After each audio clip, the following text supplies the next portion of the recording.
All right, welcome for all those who are watching this beautiful stream on Monday at 7 p.m.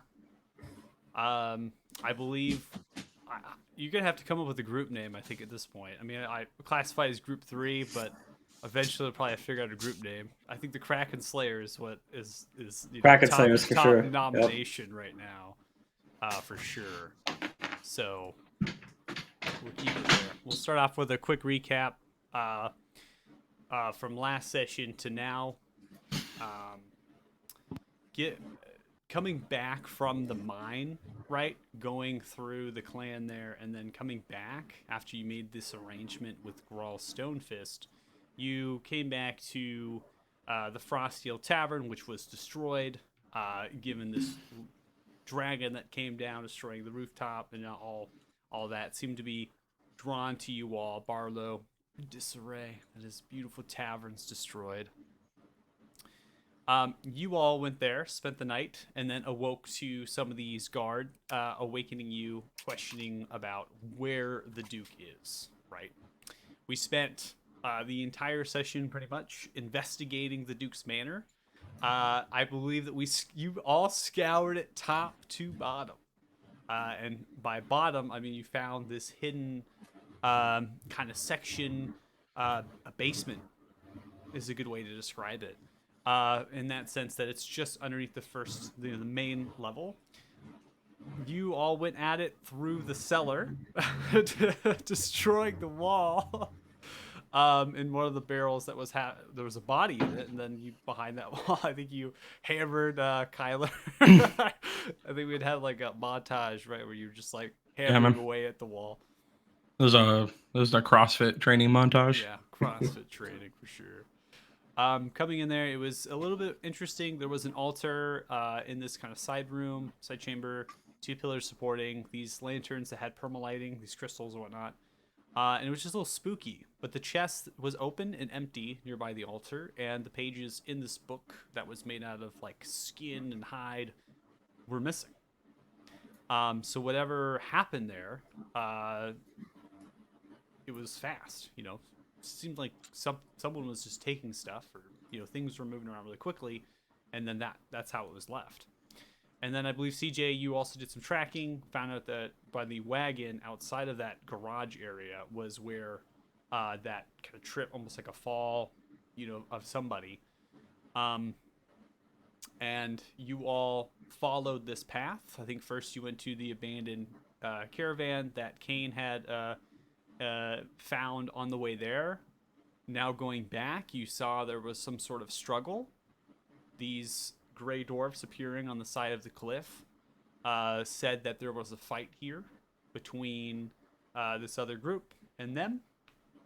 You followed the track south, going to coming to this bridge after a bit, and behind one of the wagons on the other side of the bridge across this frozen river, there was a very interesting humanoid that was dressed in a black robe with a cowl over, kind of this white hand on the black cowl, and then seemed to have like leather armor, like light armor on, and had a weapon of some kind. And then I believe Kane, you were the one who crossed the bridge first, and there was magic that was being channeled at that point. So you all have the information there that this individual has magic. Of course, I think the fight ended rather quickly. I think it was like one round, and it got taken out.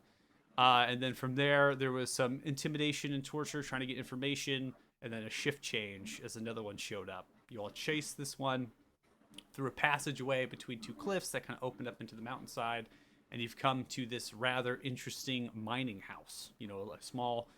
A house built out of stone, kind of in the bedrock of this mountain. And this person seemed to have keys, trying to get in. You all came inside of this house after killing that person, and discovering that seems to be a lot of abandoned or old mining supplies in here. Right. From supreme investigation, you uncovered a hidden door leading out the east side of the structure into the bedrock of the mountain, and you hear the sounds of drinking and cheering, fires in a cavern of some kind, with pillars supporting a large ceiling height, and a staircase descending down. CJ used invisibility and it did some investigation and found out there is a sub level, and then there was more noises down there to the west as you descended down, clanking, different cutlery movement, laughing and cheering as well.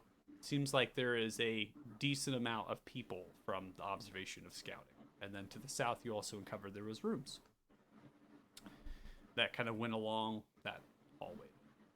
So I'm going to go ahead and unpause it. That's where we're going to start for our session today. And I think we were still kind of coming to a decision as far as what to do next. Yeah, friends, we didn't think that be a good idea to kind of take this head on. We talked about maybe scouting, watching people come out, looking for a back way. Slowly picking them off, and then that kind of thing. Yeah, I'd really like to find the Duke. You know, it'd be great if we see him out on patrol or get any information about where he's at. It looks like there's only... You didn't see any other exits, did you? I did not. That doesn't mean there's not some down there. There was a long hallway, perhaps a barracks. That didn't feel like there would be an exit. There was one locked door and another dining facility. So either the locked door or the dining facility could have had something. But no, like, cave off to the side or anything like that. I'm sure he has a secret exit. We saw that he likes to keep things hidden in his manner, so... It's possible that if we do wait for everyone to come out, he may realize what's going on and escape before we have a chance to catch him.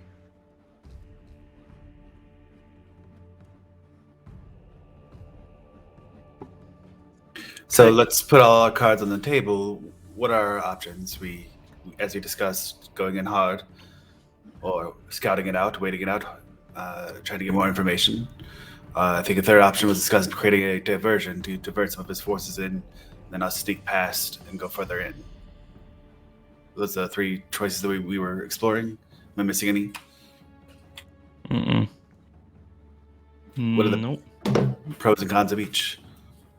The diversion is that the TNT is still inside, and they'd have to go get it. I think it's in this room. Is it? Someone may have even picked one up. Is it in this room? It's too small. I thought it was in the barracks. Yeah, it's not necessarily TNT. You imagine this would be some sort of explosive powder. I'm not going to say it's gunpowder. This would be somewhat different to that, but it is a combustible material and seems to have some sort of similar in the sense of an explosion, actual label upon it. So to put a little thought to that, if we can get a lot of them out, I could keep a lot of them at least from coming back into this entrance for a moment. I can arcanely lock a door for only us can pass through with the password. I mean, there are magics that can get around it, but at least it would perhaps give us an edge. That could work. If we get them to come in to investigate the explosion, we try and slip past on the door and have a few, though they seemed to be able to do at least a little bit of magic. It's a very specific spell to get past, and just an option out there. I don't know what the length and breadth of their capacity was. The couple that we fought so far didn't seem to have much in the tank, but we could have just Kyla really smacked the shit out of the one, so I don't really know if we tested them. Little easy, yeah. That's why I'm not too afraid to face them head on, but I'm sure the Duke could probably get past it, but I it's not a spell that everybody prepares, so. Well, let's Who's test in it. favor of the diversion? Let's test it. It just that is me throwing a possible pro to it. The only problem with the diversion, is the same one Aiko suggested earlier. if whoever's downstairs hears a big explosion, they might just want to run away. Should we look outside first? Look for that back entrance, or get a lay of the land if we seem pretty concerned that I mean, there might we be a don't back have a lot way. of time, right? They have the out of character. Is it housekeeper or maid? What was it again? Elise. Elise. Servant. Okay. Yeah, they have her alive, bounded. We've already seen some really creepy shit down in the basement or cellar. I don't think we have long.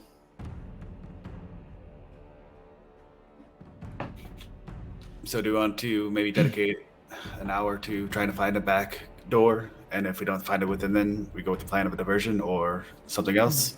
I don't think we should spend days here trying to find. No, we don't have time. Here. I'll go over here, and I'll let fucking Linus go out and look for one. Boom, owl. That his name, fucking Linus. Yes. Yeah, his we, name need, is we took a vote. Linus. We took a vote. It was between Linus and what? What was the other name? Oh, we're on Twitch. I don't know. Can we swear No, on Twitch? no. Oh yeah.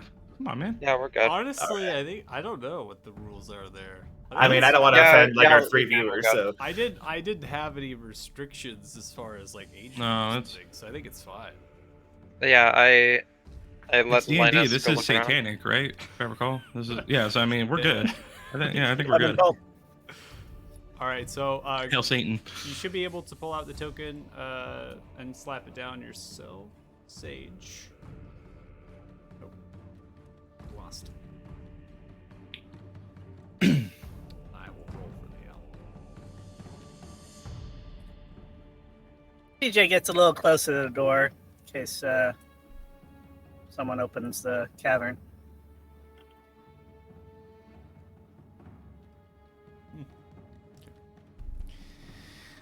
Wait a little bit. Hopefully, Sage gets back in. Oh, no, I didn't see. Not sure if they're having internet troubles again, like they had last session. So I'll just ready my axe in case someone decides to walk through that isn't one of these people. okay, I went ahead and popped Linus out and rolled perception checks. So just gonna. It was quicken two that natural up 20s, just a right? little bit. Of course it is. Would it Good. be anything else? From Linus. A 19, I guess, but Yeah. that's literally Okay, that- pushing it. My there's- mouse I can't decided go any to- lower. To double click and sent me to an image of the token and kicked me out. So that's where I went. You went into a complete different dimension. Yes, the internet dimension. I went ahead and rolled a perception check, but you can roll it too if you want. So Sure. back now. It is your owl.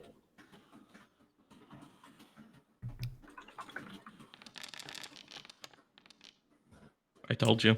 There it is. The nat 20. All right, so time passes cheating, by the way. I'm going to give it to probably... How long do you want Linus to look for? Probably no longer than 20-30 minutes. Okay. Because I'm not sure how long around, you know. Okay, so Linus comes back in 15 minutes, we'll say, because I think that's going to be that nat 20 there is pretty primo. So Linus comes back after about 15 minutes, flies in, lands on your shoulder. I didn't see anything. Just a lot of mountain and snow, some rocks, bushes, no tracks, That's no movement. what I thought. Seems at least to the plain eye, this is the only entrance, the only way in. it's conceivable if they thought it was hidden well enough. Why would they need an exit? A secondary exit. So, any Can't hear you, better CJ. ideas than making a diversion? Or running in? You guys are really running out If we of do a steam here. diversion, would that be maybe 2 groups? One making the diversion and one sneaking in while people are running My in? idea was maybe we could set the cast on a different side and we hide behind some boxes and I'll throw out the sneaky firebolt just to ignite them, and when they come to search we slip in through behind them, or at least try. Can we set the explosives outside, and then you shoot your firebolt through the doorway, and then we hide as they go to investigate? That too. Because if there's a bunch of them crowding in this area searching this is where the explosive goes off. They're all going to be intimately searching it, and I doubt we'll be able to slip past. But if they're out searching outside to figure out what this explosive was, Wait, where? I It'd was be also great if- thinking Exactly. if we only blew up one cask and then waited for them to get closer and then blow the other. I was just thinking it'd be nice if we caught some of them with the explosion. Maybe they don't die, but There are 2 casks, so as long as we put them far enough away from each other, maybe we can catch them off guard. so I may be confused. There seems to be some confliction with the group. Are we trying to kill all of them? Or are we trying to go and apprehend the Duke? Oh, Are they- killing all of them. Because there seems to be some apprehension. Other way, Frox, you had a Kyler wants to kill all of them. It's Not just me. though if that's what all of you want to do, I'm one man versus 4 others, so I personally don't care about the cultists. I've got a thing for Yeah. the Duke, both because he's a mission and he screwed me over. I just can't think of any way to go after the Duke. I don't know where he is. Haven't whatever seen him. gets us out of here faster is what I'd like to do. No. Cultists remind me of me folk back home, just following the wrong leader for the wrong reasons. Yeah, Do you think if that leader was taken out, that they would continue to fight? Maybe not. I don't know. You have more experience with this Duke, so He is quite the charming, maybe manipulative individual. is it possible to separate these cultists from him, and go in and apprehend him, and take him out, whatever you wish to do, and then deal with the cultists afterwards? They're out without a leader, perhaps a little bit more pliable, less bloodshed. But I mean, you can see I have no problem, killing when I have to, but I also don't like picking fights that we don't need to have. Deplete resources, get people killed that don't need to be, and there's a lot of potential in misguided people. I'm on board with blowing up the barrel outside and trying to sneak in. we could just yell outside. They might come Well, running. that man screamed as loud as he could when he was being chopped in half. So if they didn't hear that from outside, I really doubt they're going to hear it. He was now. 120, 150 feet around a little bit of rock, but it's a good point. I cut a dude in half by the door. Yeah. He was paralyzed, so he probably couldn't scream. So We could just crack this door observation- open and then make some noise. So just observation with by having this door shut, right, and as it kind of this hinge as it shuts down, this stone is very thick. In fact, there's noise on the other side within the cavern, and the sound should travel out in this direction. But there is ventilation and different sorts of things. Like there has to be air coming into the space, right? Even with this door shut, you don't hear any sound from within the cavern in this space. So that's how thick this actual stone is. Crack the door open. Pop it open a little bit. What's the blow it up. plan? I think, and this is, I'm going to try to guide as best as I can so we can come to a decision. It definitely seems like the party is split between do we kill them or do we not? You do have 2 explosives. You can attempt to use them in the sense of a distraction to sneak in, right, throw it somewhere, and then pop it off, and maybe they'll kind of, and then everyone will be dazed, and they'll run to it. That could cause some disorientation. That is an option. Maybe you can sneak down underneath without having to kill them, but I don't think any of you know how much radius or damage this explosive barrel will do. So that's kind of hoping that it won't do anything beyond the distraction. It can just no one's actually lit it off, so we don't know. And then do we kill them or not? I think so. I think that's really the decision the party needs to come to, is if we kill them or not. And if you are going to kill them, how are you going to go about it? right? Which can still be sneaking, right? Do we just set one off, blow some of them up? That's the distraction, and then we run down. DM, with my knowledge of alchemy supplies, would I be able to determine the explosive properties of that? How potentially damaging it would be? I don't know if that fits within that or not. Yeah, so I'll have you roll an intelligence check, and then you can add proficiency to it. Because you're proficient without those tools.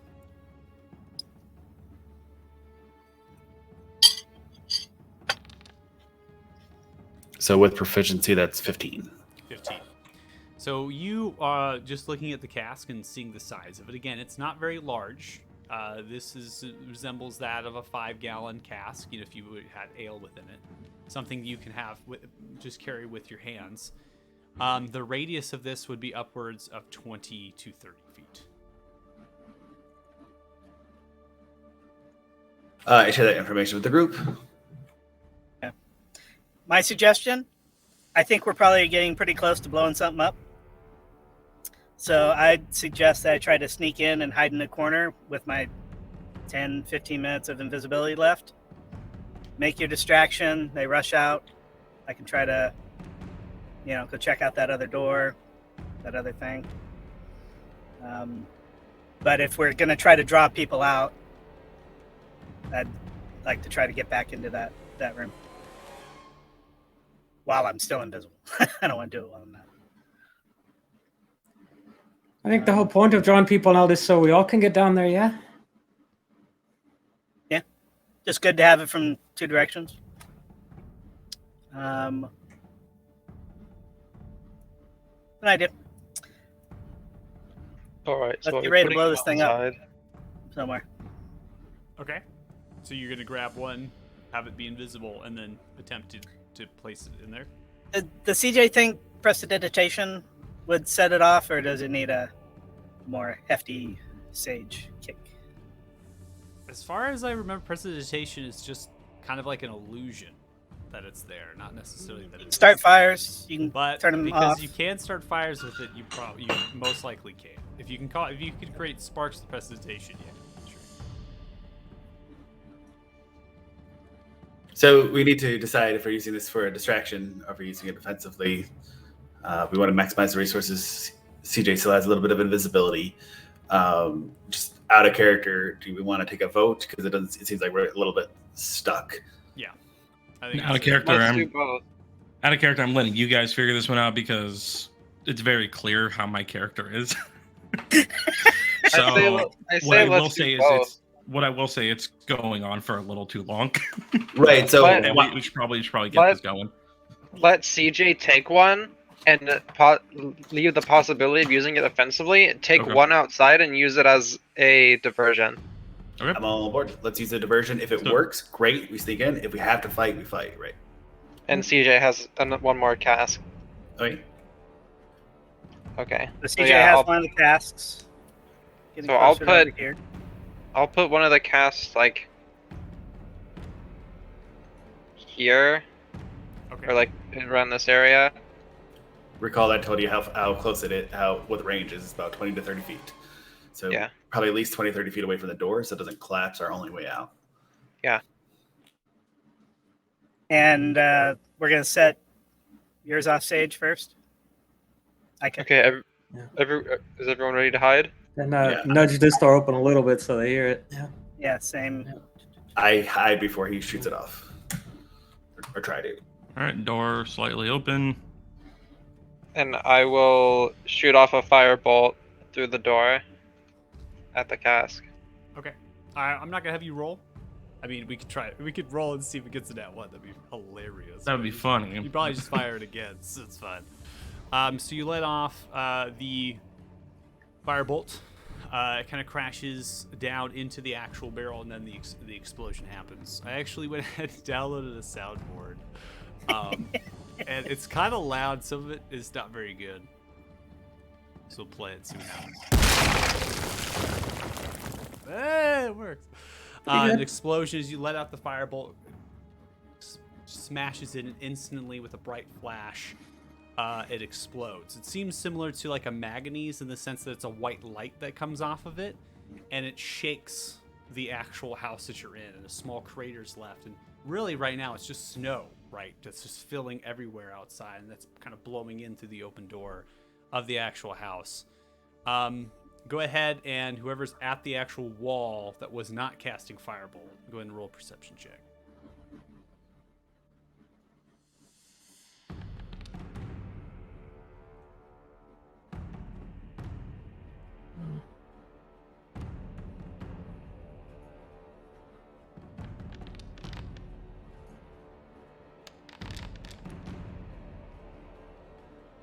Okay.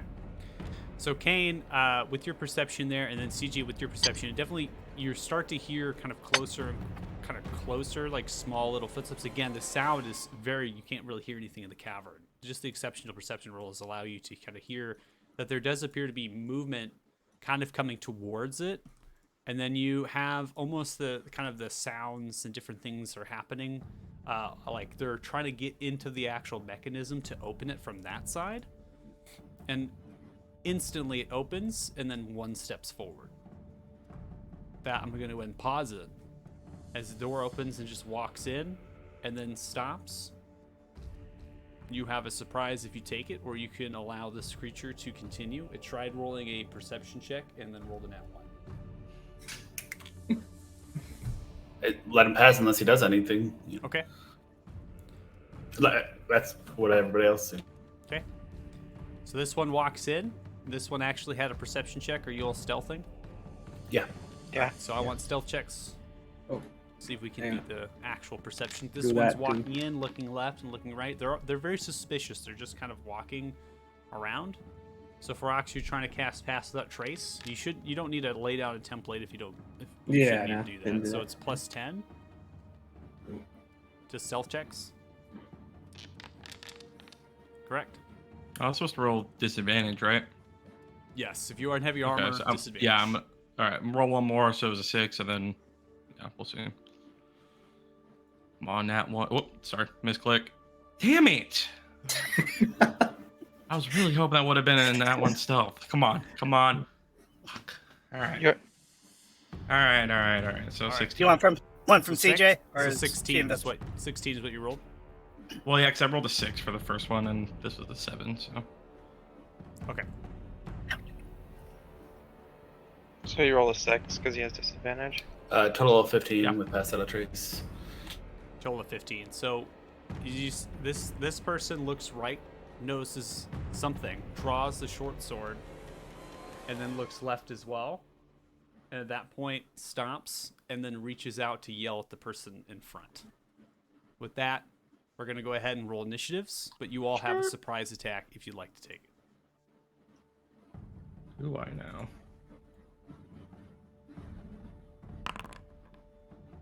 Yeah. Bet.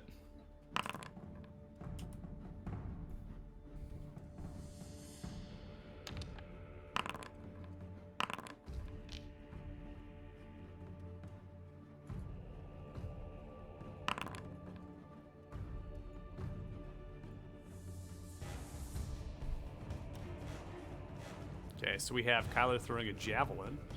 Hell yeah. I gotta go through the chat because we've got a bunch of things. So Kyler, you threw a javelin, hit it with a 16 that deals 16 points of piercing damage.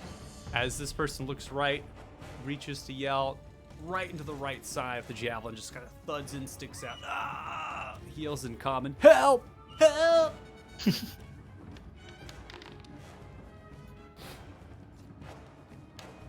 Alright, 21 is going to hit. There's just 2 points of fire damage.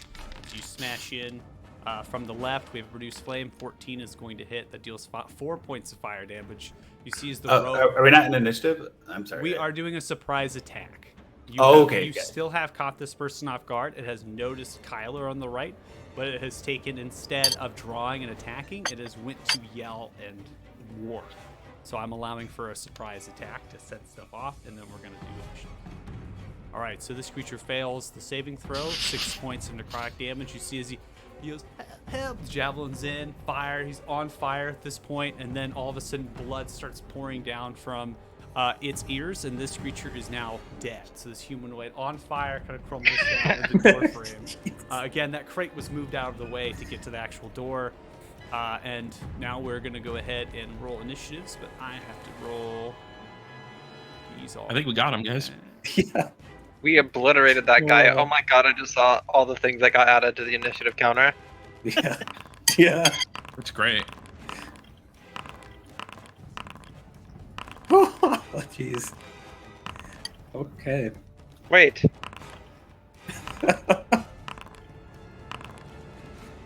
That's a lot of dice. Yeah, Linus is last. What the hell, Linus? All right, Kane, you're first, round 1. Wait, we still paused there. Yeah, I'm surprised real quick. I just had to make sure the stream view was set up properly. So go for it. Gotcha. I am going to cast Bless. Hold on 1 second.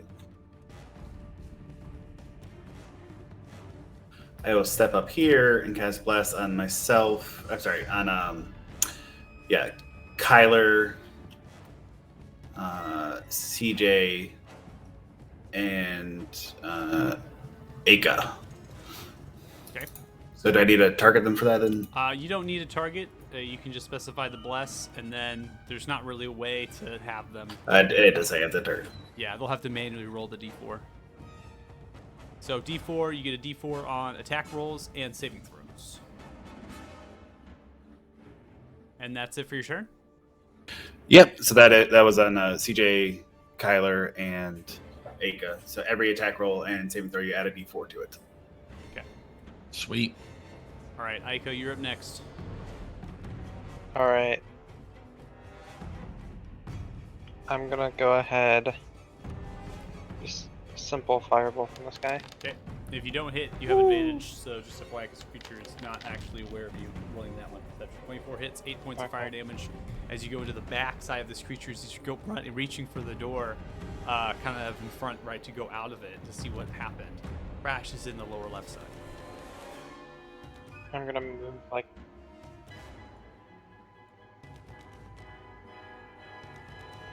right here. Okay. And then I'll use my bonus action to tell Linus to help someone on his turn.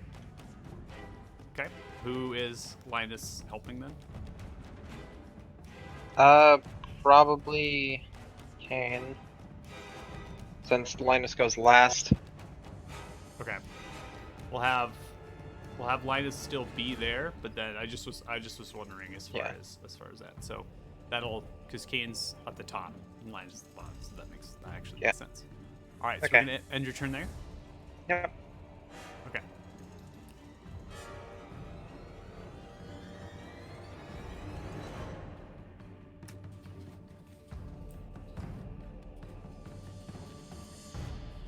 All right, CJ, it's your turn.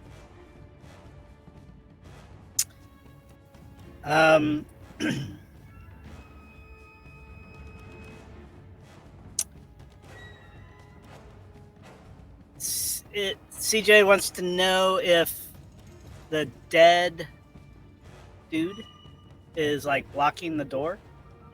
No, the actual door itself is quite large, and as far as the width of it goes, this also the creature's on fire, so he's burning right now. Well, maybe I'll keep the door shut. Out of character, I'm trying to figure out how to preserve my invisibility without attacking and still doing something useful. Yeah, I mean, as soon as you'd have invisibility as far as the condition, which means you have advantage, but after you attack, your invisibility. Yeah, or cast a spell, Yes. or... So I was thinking about pushing the crate back into position to, like, impede people coming in, but there's a flaming dude there. So There's a that flaming probably dude wouldn't work there. that You well. can attempt to move the crate back into position, shut the door if that's what you want to take your turn doing. That's fine. Yeah, I'd like to try to do that. Okay, so you grab the crate. This crate actually doesn't really have anything in it because it's intended to be moved multiple times. You're able to kind of shove it back, shut the door, and then shove it, kind of pushing this burned body over towards Kyler. It's kind of rolls and tumbles as you push the crate further past, and you're not sure if the crate's going to catch on fire now, but hey, you have a barricade of some kind. And I think that is it, because I'm Okay. keeping concentration.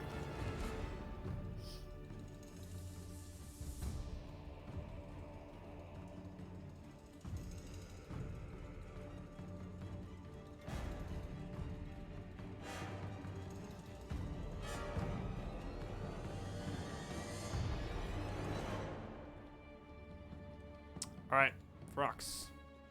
Okay. Doors closed. There's only one guy here, so let's just attack him. We'll start with this. This guy wary yet of us? No, it's not his turn. Yeah, it's Okay. not its turn yet. Yeah, so it's not aware. You have to make sure to hold on Alt.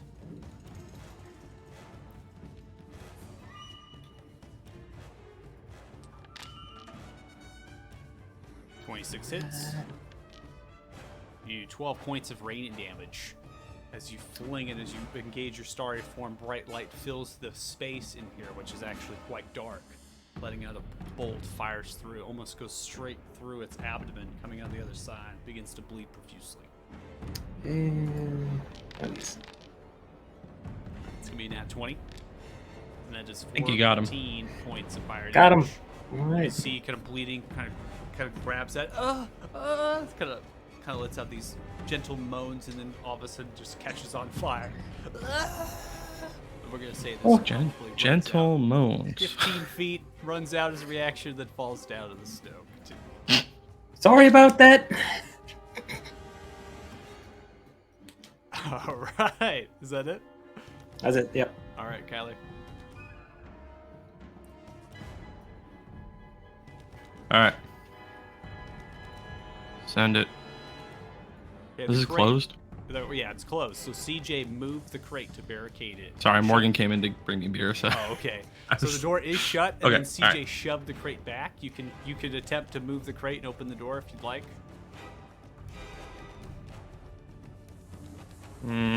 So cancel. Okay. I'll just sit here and ready in action Okay. or attack. Kind of like kick the flaming body over. We'll say the flaming body. Just kick it over. Make sure it's out of your way. Why Heats not? me up. It's nice and cold up here. Oh wait, no, I don't feel the cold. Never mind. That's correct. Yep, never mind. And my turn. All right.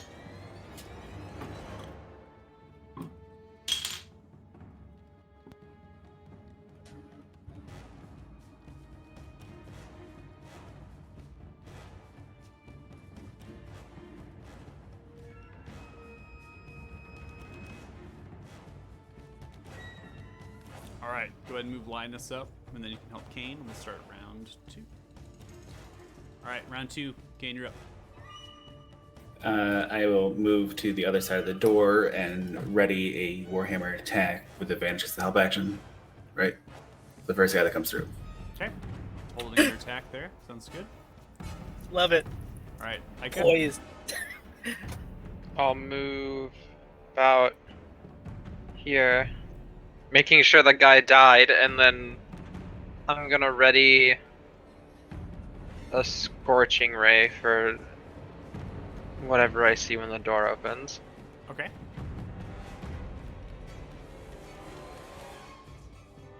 And then bonus action is just Linus helping Kane again. Okay.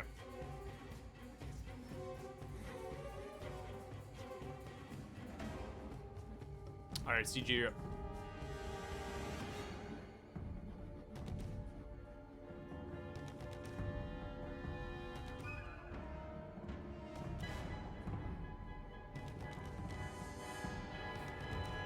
Can't hear you.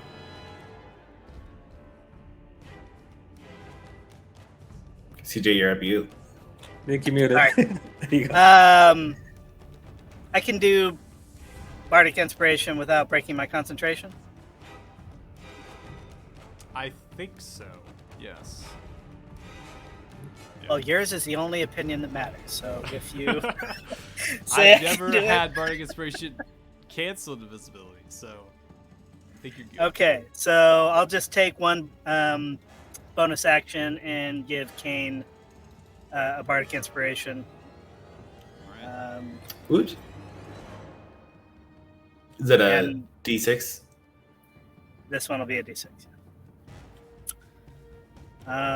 And do nothing, I guess. Pass. Okay. That's not a D thing, right?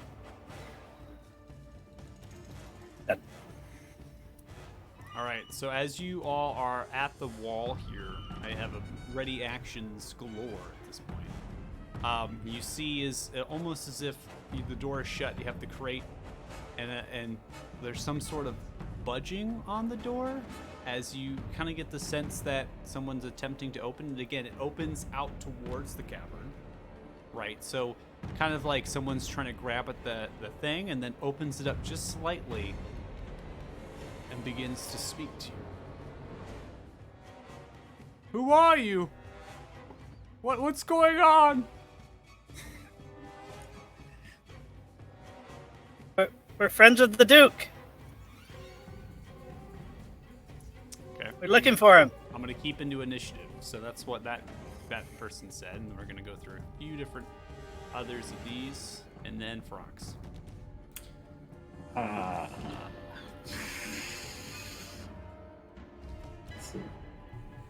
Let's get a better vantage point, but he didn't sound very threatening, so yeah, just taking defensive action. Okay. All right, Kyler.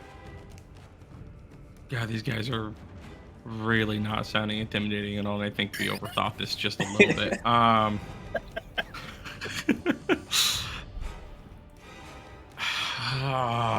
right. So Yeah, I what move it.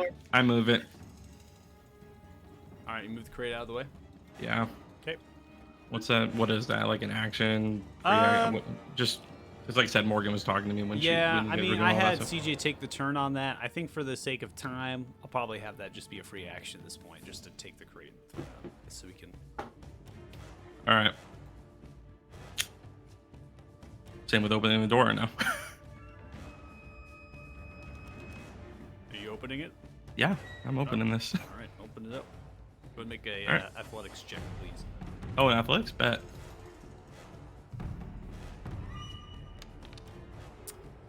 22. Okay, so the person is on the complete opposite side of the door with hand on it. You take the door and you shove it outwards, but you reach your 5 feet back and fall down on the backside. Oh! See numerous amounts of these robed figures holding short swords out, looking, creeping towards the door ever so slowly. All right, I'm going in. Okay, Is he prone. prone? Okay, prone. Yep. So I should just automatically roll the advantage and Advantage, everything. Okay, cool. An 11! That's gonna but- miss. Is that already including the +4 and stuff? Roll a d4. I was gonna say, do I have to roll all that? Yeah, you have to manually roll a d4. You Okay. you have to manually roll a d4. But if you want to use it for sure, yeah, make sure you use it. All right, that hits. Yeah, 20 points of slashing. And then I'm gonna add the d4 to the, unless he's dead. But the 20. You get the d4 only for the attack. Oh, Yeah, is that not what it was? damage. Oh, Yeah, okay. just attack roll. It makes it more accurate. I'm trying to murder everything, man. No. Just take your Well, axe. it helps with your great master, so. Goes directly into the hamstring of this quadricep of this individual, almost cleaving it in two. Ah! Ah! All right. I'm gonna move up. That's gonna be my turn. I'll use my reaction to shoot out my scorching ray. Okay. I've got 3 bolts, each one aimed at one of these guys. Okay.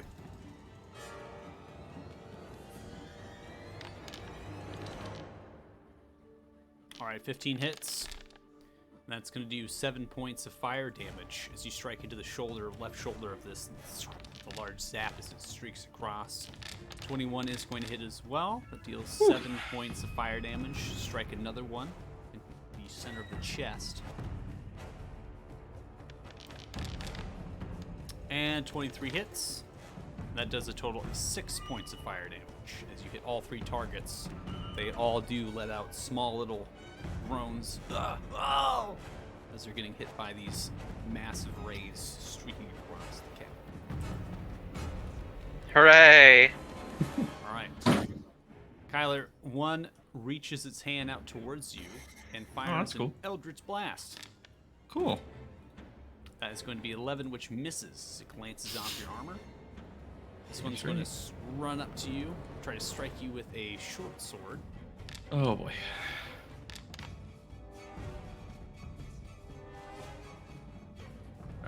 take it. 20 hits, and that does 4 points of piercing damage to you. As he kind of jabs upwards, just striking barely against your armor. This one is going to move 10 feet and then fire an Eldritch Blast towards you. That is going to miss. This streaks across your armor. This one in the back, now that you're actually in the room, you see one of them immediately try to run for the staircase. This one's going to move behind and kick over the table to get cover. All right, Linus. You hit him, He's Linus? helping. Okay, helping Kane. Probably, yeah, probably watching like above him. Okay. Like warning of any incoming shots, kind of thing. All right. So Kane, you are being helped right now by this deep owl. Oh, wait.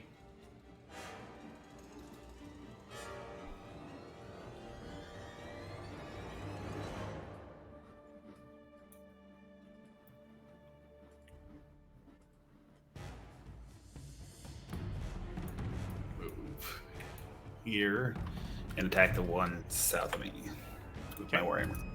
So it's all for advantage. That is correct. 18 is going to hit. That deals 4 points of bludgeoning damage. You strike against the shoulder of this.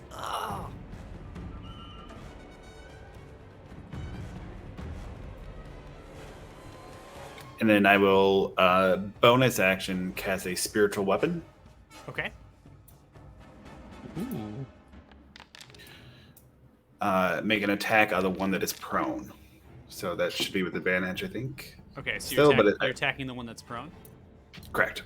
Okay, so 24 is going to hit the one prone one, and that's actually going to kill the prone one. So I'm going to go ahead. God, I'm getting kill jacked so hard today.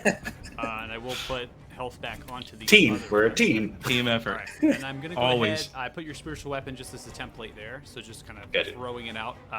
As you do cast a spiritual weapon, what does it look like as far as the weapon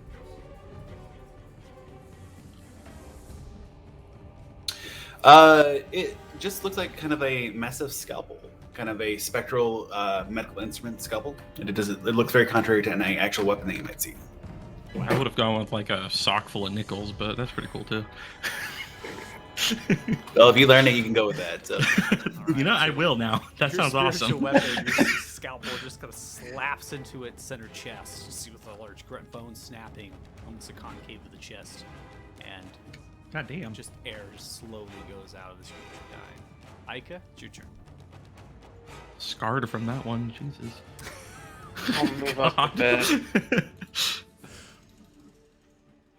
and shoot out a firebolt at this one.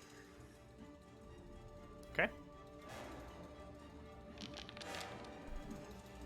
It is going to be a nat 1. Rush. Oh. All right, you barely miss Kane as you Oh, man. launch it out. It goes between you both, streaking across the cavern, crashing into the pillar. My bad. Yeah. And bonus action, just commanding Linus to go help again. That's my turn. Okay. All right, so Kane, this one's going to charge forward upon you, come in for attack with a short sword. That is going to miss with a 6. As it kind of strikes in. You have a shield, correct? Correct. So All 18. right. Kind of raise the shield up to the left, just kind of grazes into it. This one is going to sidestep, going backwards, somewhat fearful, moves behind the pillar, and just kind of ducks down. You're not entirely sure where that one went. This one is going to move back behind the table, kick it over, and then it's going to go for a Eldritch Blast towards Kyla with disadvantage since you have cover. That is going to miss, even though you rolled extremely high with disadvantage. CJ, it's your turn. CJ wants to, still being invisible, duck inside. Quickly take stock of the situation. Noting. Okay, that one's dead. They're all facing towards the door, kind of oriented, moving That towards is the door. correct, except the one that is proceeding down the staircase.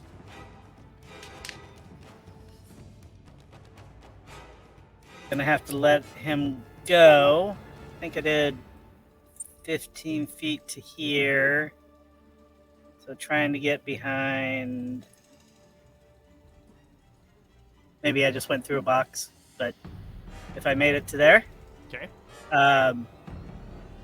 Want to drop the explosive carefully, and my shield. Take a long sword with versatile, and try to murder this dude that's between me and Kane, Okay, so it should dropping my automatically, invisibility. give you advantage because you have visibility, and then I'll end it after first.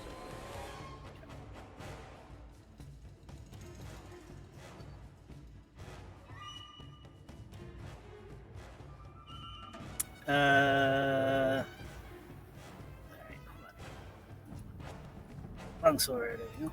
Should be able to press T for target, and your longsword should be. Oh, got to inventory. target. That was the problem. I'll have you target and roll it again. But, All right, targeted. Yep. Rolling again with an alt.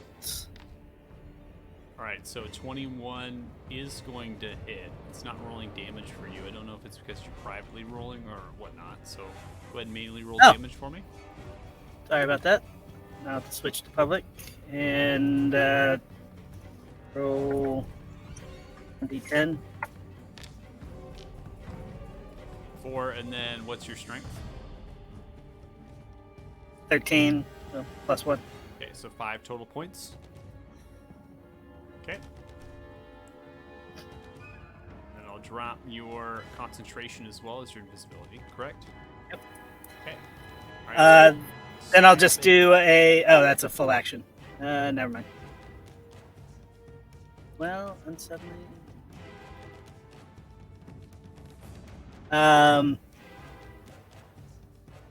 As a bonus action, weave some unsettling words. Nah, I don't want to waste an inspiration die for that. Finishes my turn. Okay. Short sword coming at you, Kyler. Off your Cool. left flank here. That's going to be a nat 1. Oh boy. So he's going to come in for kind of a stab with the short sword and kind of slip over himself, similar to a banana peel. It goes broke. As he falls backwards. This is Oh, that's the danger zone, friend. CJ, an Eldritch Blast is coming towards you. Shrieking across the cavern floor. It's going to hit you with a 15, and that does 4 points of force damage to you.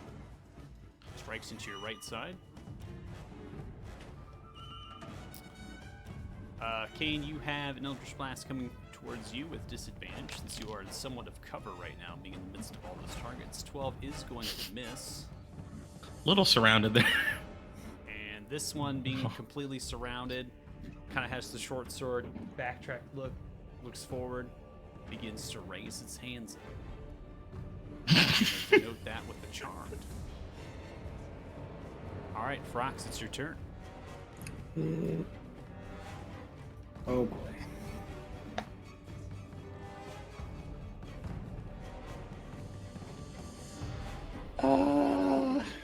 Yeah.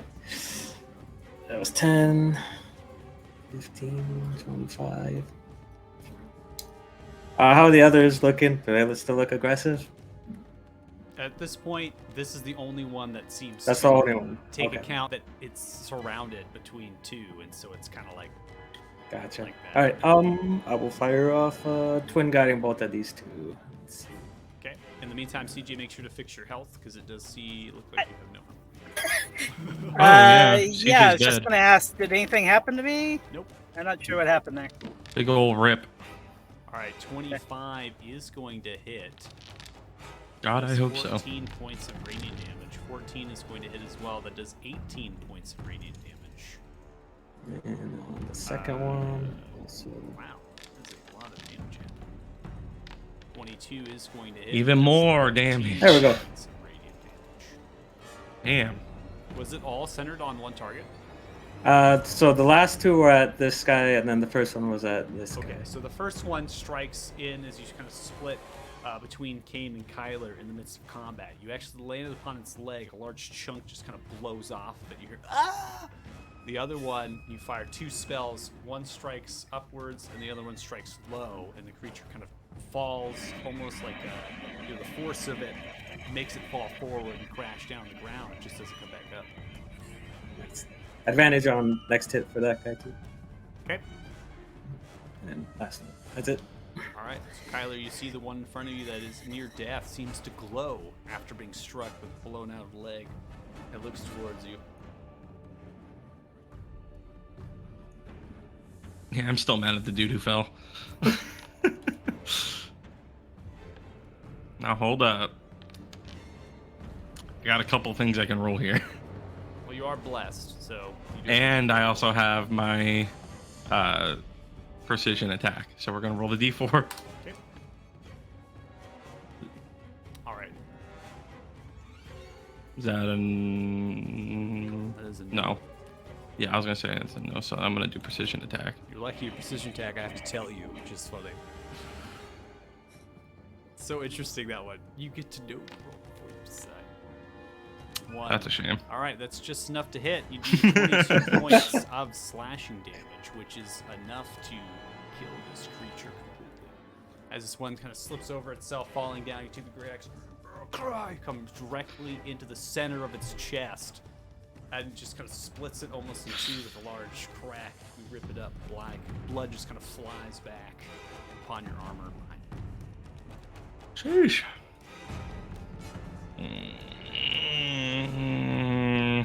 Create some space.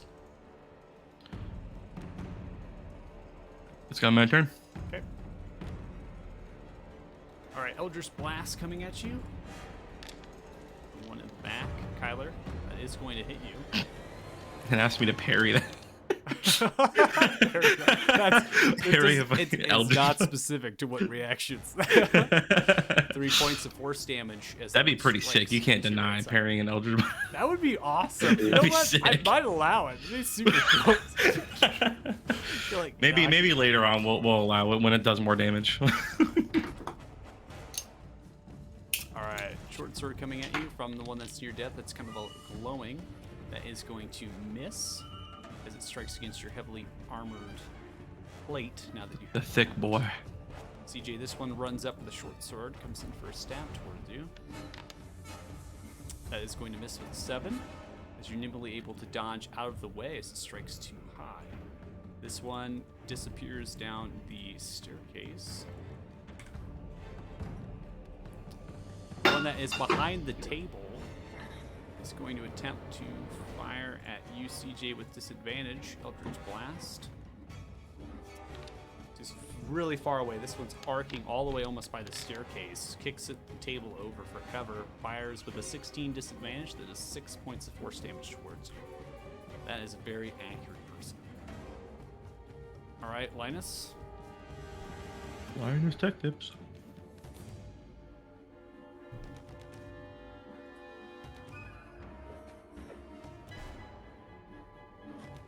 He's probably above like 20, 30. How tall is the cave, by the way? 40 feet. Yeah, he's probably just flying above Kane, Okay. helping Sounds good. still. All right, come to the top of round 4. Kane, you are helped. Wait, I will move my spiritual weapon over to the guy who's near death and make that attack with advantage because of the owl, right? Yep. So, how do you want me to re-roll that? I guess I can just re-roll the spell. Yeah, you can reroll a spell and just don't expel a spell slot. It should work without using it. 22 is going to hit. That does 9 points of force damage. As you move, your scalpel kind of floats through, kind of reforms itself, and just smacks into the back of its neck with a large crack. This creature falls flat on its face.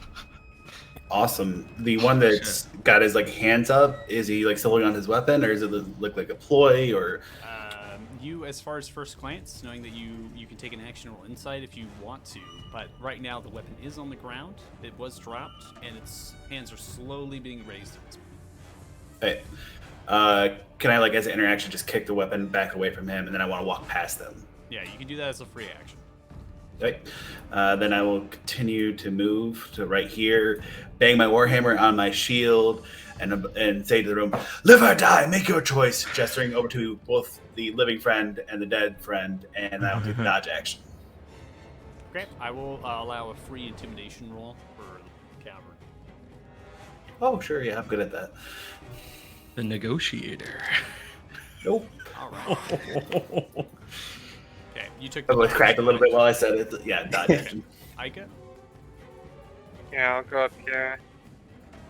Throw out a firebolt at this guy.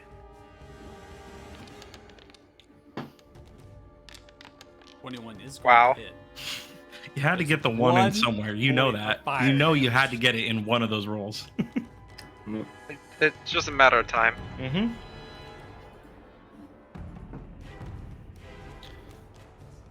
I tried. I did my best. You know what? That one damage might come up really clutch. You never know. That is Who not. knows? That is not sarcasm. But yeah, he's in bonus action, just commanding again.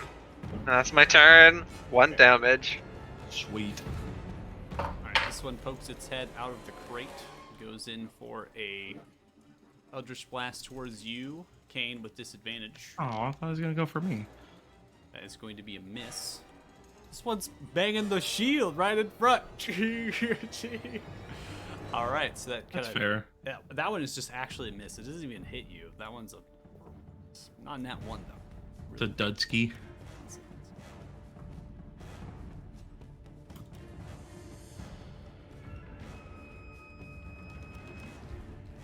Alright, Kyler, Eldritch Blast coming towards you. Let's do it. Is going to hit. I'm gonna parry now. As this one was behind a table, decides to move forward, kind of yelling battle cry. 19 hits for 1 point for Siege. CJ, it's your turn. Yeah, I parry that shit.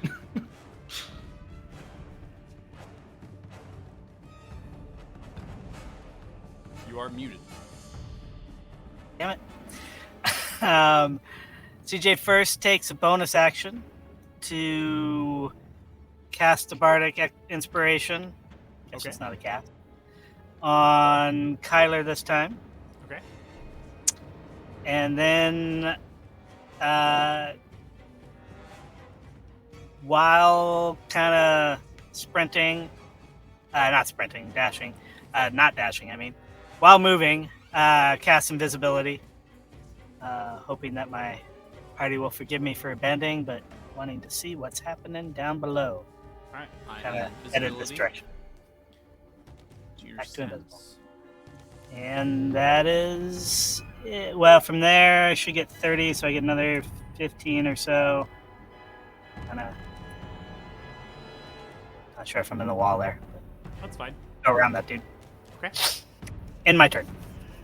Alright, the one next to you is going to see you go invisible and you begin to move. Go ahead and roll a stealth with advantage.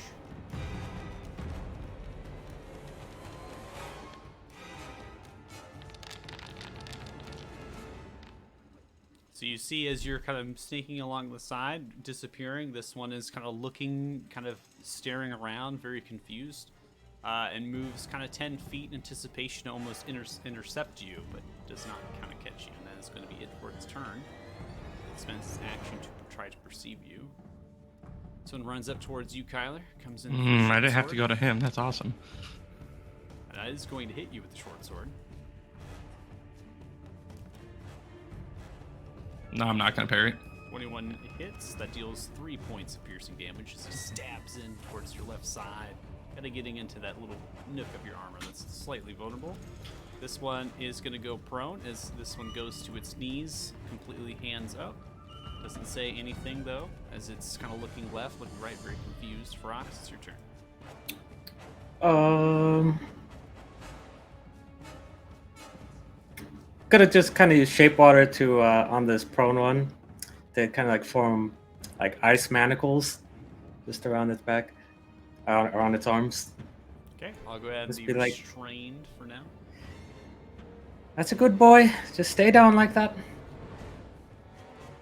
That's it. Oh wait, no, I got a bonus action. I'll just shoot at this guy. Yeah.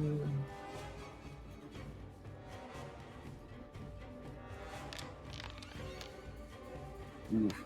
Right, 10 is going to be a miss as you fire it. This one ducks down using his friend for cover. That's it. All right, Kyler, it is your turn. You do have Bardic Inspiration as well. So what a D6? It is 4? a D6. D6, okay. All right, I'm that good. is going to be a hit with a 20. That is 20 points of slashing damage as you come across right and left. You're cleaving its chest, begins to pour blood. Still alive. Son of a bitch. Yeah, it's fine. I'll have my turn there. All right, sidesteps 10 feet, pulls the short sword out, comes in for a strike towards you at disadvantage. That is going to miss with a 10 as you're able to kind of dodge and use your shield to block it. This one is going to come at your kind of the right side, just ducking down, using the friend almost as cover, coming in for a strike. That is going to be just a basic strike towards you, counteracting the disadvantage and advantage there. That hits with a 19, and that does 8 points of piercing damage towards you. Should prompt you for a concentration check. With a nat 1 concentration check, with that bless has been ended.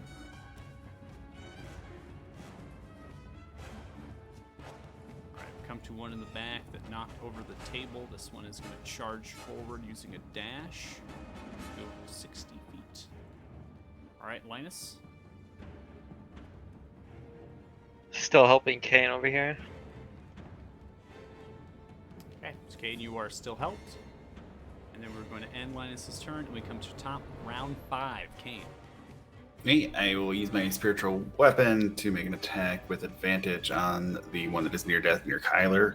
Okay.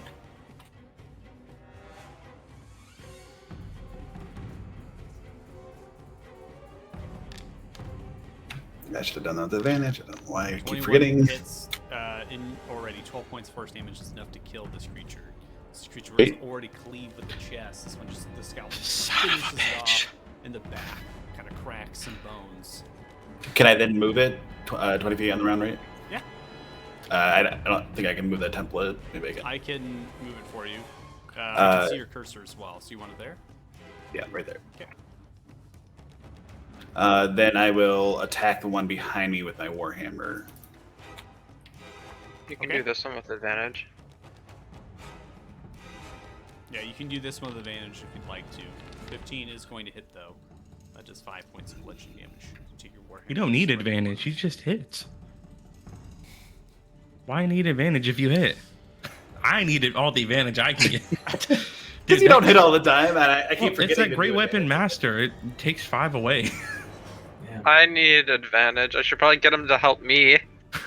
That's actually not the worst idea. And you are in between enemies right now as they're both kind of turned towards you, but your warhammer does strike that one across the shoulder. You do see kind of hear some bludgeoning as it kind of crushes the shoulder slightly. This creature's still alive. Mhm. All right, we're gonna end your turn there. We'll come to Yeah, I am going to turn it. Okay. Come to Aiko. Yeah, I see him surrounded, and or kind of surrounded. I'm gonna try to put a stop to that. I'm going to cast Chromatic Orb. Okay. This guy. Chromatic Orb coming in. 14 is going to hit. What flavor of damage? Lightning. All right, lightning as you throw out there, kind of streaks across, static electricity dancing around it, crashes into this creature. It's kind of electrocutes slightly, falls down, but stands back up with sizzlingness about, as well as the robe slightly on fire. And then Linus help again. That's it. Okay. Alright. Eldritch Blast coming towards you, Kane, from the one behind, somewhat behind the crate. And it's going to be just a regular strike towards you. That's 15, which misses.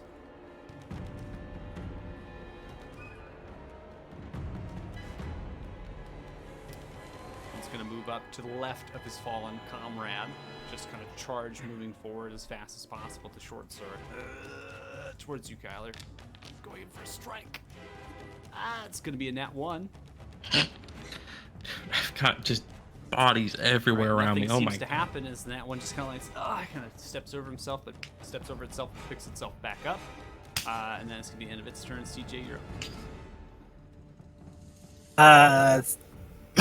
Continuing on, I am confident my party is going to kick the shit out of the rest of these people. So go ahead and dash to. Sorry, wrong key. With the manual way. 15, 16, 17. Okay. And start to listen. At the stairs. Okay, so right now, just not rolling perception as far as what you can hear, maybe passively, you don't hear anything as far as like things coming up the stairs. I'll give you that amount of information. All right.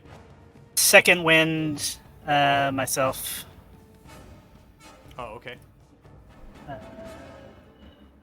Second wind? Are you Under so you're healing? Yeah. Okay. I'll let you do that as Figure how you would like to use the second wind feature. Usability. Yep. Okay. So is that it for your turn then? That is it for my turn. Okay. Alright, so Kane, Eldritch Blast coming towards you. And the one on the left side of the cavern, that's going to be an 11, which misses as it streaks across the air. These people aren't very accurate. Unfortunately. We just caught them off guard. They were chilling by the fire, probably drinking, eating, and then explosions, murder, screaming. I mean, I don't know what to say. Yeah. Rox, it's your turn. Yeah. maybe they're still Alright. waking up.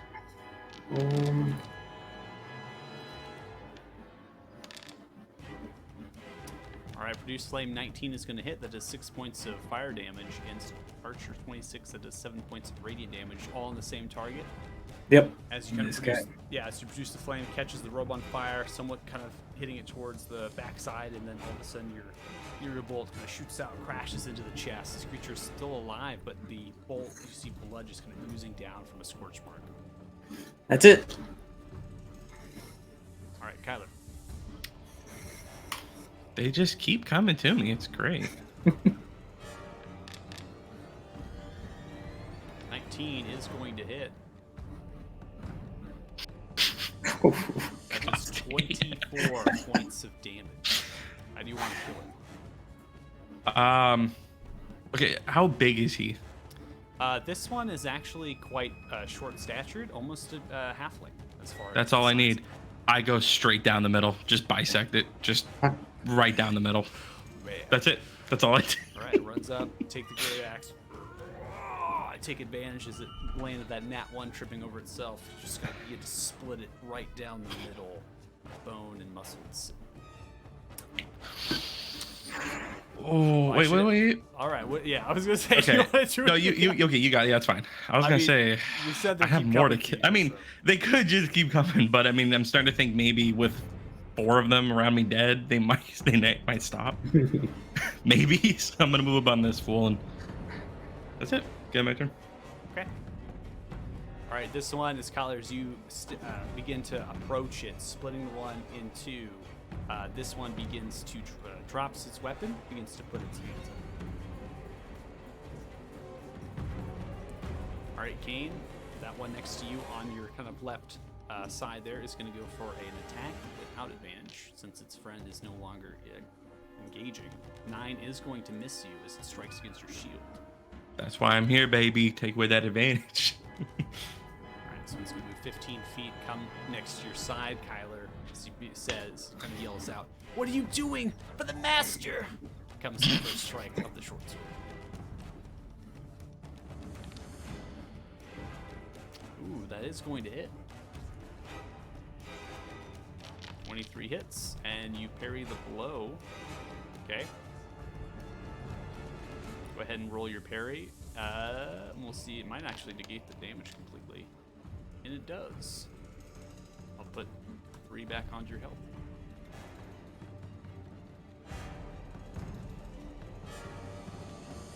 I believe.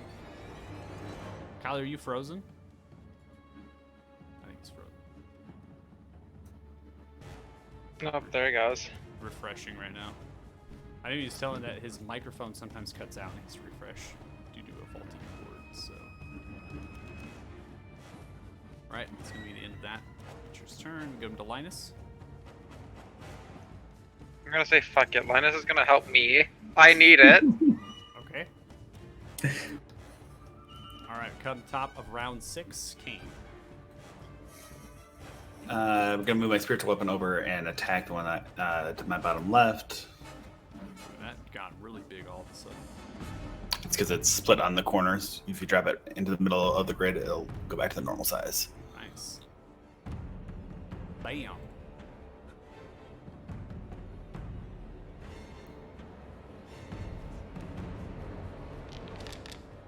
That is going to be a nat 20.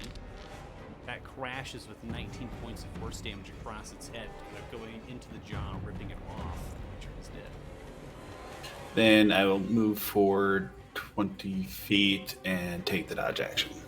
Okay. Still banging out my shield like a madman. Okay. Aiko, you are helped by Linus. Okay, this guy isn't surrendering, is he? Which one was the one that was surrendering?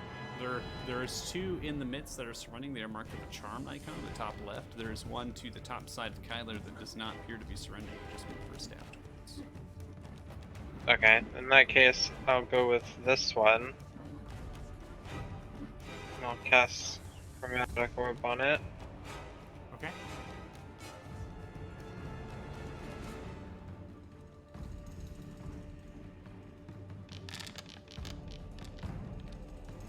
.21 is going to hit. That does 17 points of lightning damage. Yeah. Okay. Goes in, kind of getting electrocuted in some fashion, burning. It's kind of coming up smoke and different things, and it just kind of lifts its head up. Barely alive. Okay. And regular bonus action, that's my turn. Okay. Alright, as you're banging the shield, this one charges forward, looks towards you. My master will not be harmed. Comes with disadvantage of a short sword towards you. That is going to miss with 12. That's going to be the end of that creature's turn. And we come to CJ. CJ remembers to unmute and wants to get downstairs to try to follow people as quickly as she can without. Is it still no one coming up the stairs? You know, passively, you cannot hear anybody running up. Yeah. All right, try to get down the stairs. If someone starts coming up, reverse. Okay, are you stealthing down the stairs or are you dashing down the stairs? Stealth seems fine. I don't need to hurry that much. Go ahead and roll stealth for me.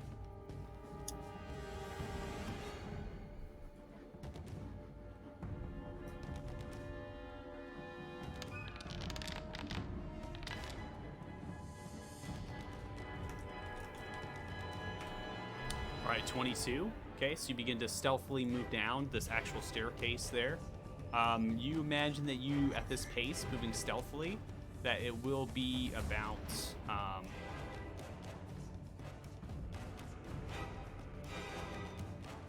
hopefully we come back in.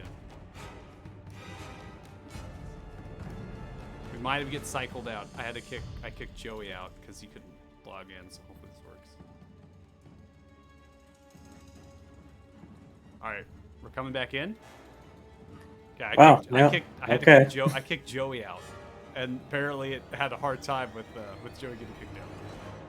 So CJ, that is going to put you somewhat towards the bottom of the staircase, but you are still kind of rounding that corner and have yet to see anything. So that is going to be the end of your turn at the pace of moving stealthily, kind of moving down the staircase. You are not at the bottom yet and can't get there, but on the next turn you will be. Ending my turn. Okay. So I'm gonna put you there. Short sword coming towards you, Kane, with disadvantage. That is a 15, which misses. And now we come to Ferox.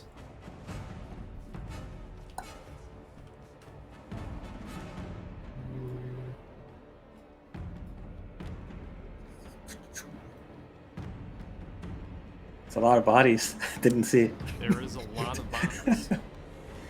Okay. Let's just shoot this guy here. Don't want to kill Steel over Kyler.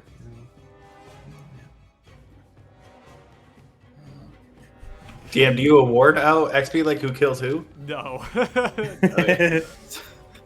Just tell him he killed it. All right, 13 is going to miss, but the 20 hits, does only 1 point of fire damage. Yep, that's it. Okay. And we're going to come to Kyler, which is still not able to hop in. I'm talking with them on Discord right now. I think I kicked them. They're no longer on the actual player list. In the meantime, looks like gave permission to use the secure. I think we know what Kyler is going to do in this situation. It's swinging the great axe.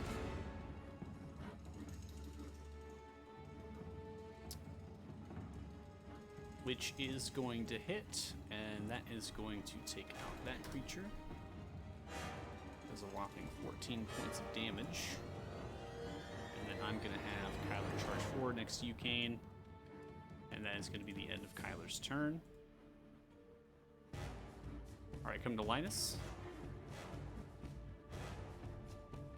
Linus, he's just gonna help me because I've hit enough bad shots to where he probably thinks that I need it.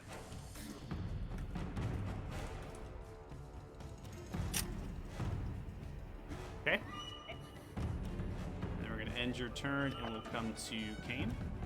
Okay, Top of the round, so.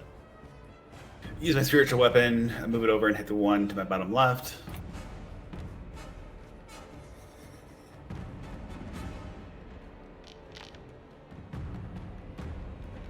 Nine is going to be a miss. I'm going to use my Bardic Inspiration.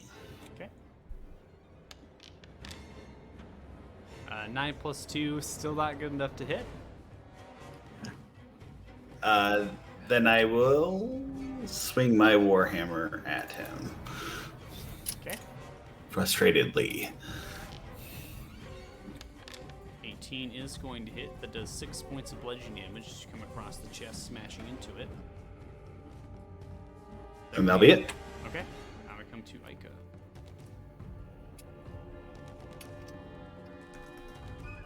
Alright.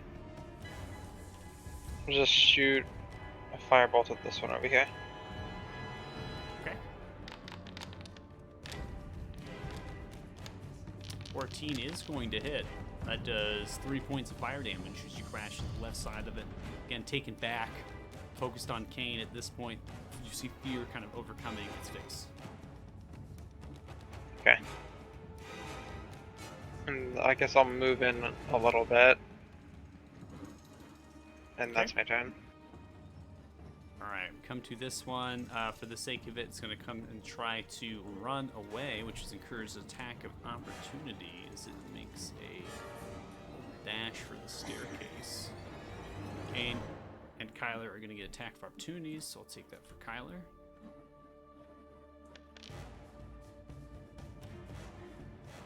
$19 is going to hit, and Kyler hits with a 19 as well. Twins, and that is actually going to be enough to kill this creature before it's even able to run away. It's going to get to about there as it steps away. 1, 2.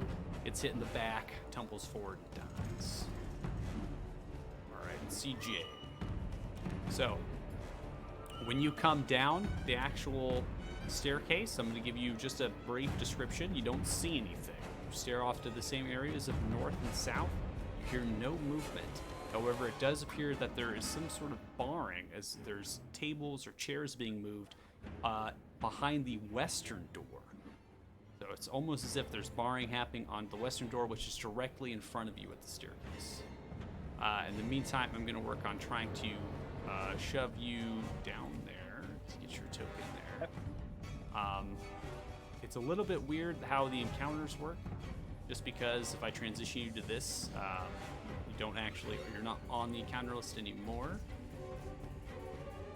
So I'm going to just place you down there so you can see it. I'll just be sneaking around. And then just let me know what you're doing. I'm gonna stay on the map with you, and then you can take your turn. So CJ is really kind of thinking, expected these people to, come this direction. Thought maybe they were fleeing. But since there's no leader or people, flooding, I'm fine to let them bar. So I'd like to get over to this door. Going around the wall. Okay. And it was locked, right? Yes, that door is slightly metal reinforced and does appear to have a lock on it, and the handle does not turn. And I don't really have any way to get through it. No proficiencies, so I'll assume I took my action to get there, double check it, and start looking forward to next turn. Okay. So can't think of anything. End my turn. Okay. All right, we come to this one that is next to you, Kane. This one is slightly wounded. Not slightly. I would say probably severely wounded at this point because it's been hit multiple times with your flame as well as you, Kane. Is actually going to take a desperate strike towards you with the short sword. That is going to miss with a nat 1. Poggers. And falls prone as he trips over himself, falling flat on his face. All right, Frox. Ice Manacles on that one as an action, and then bonus action. Let's go.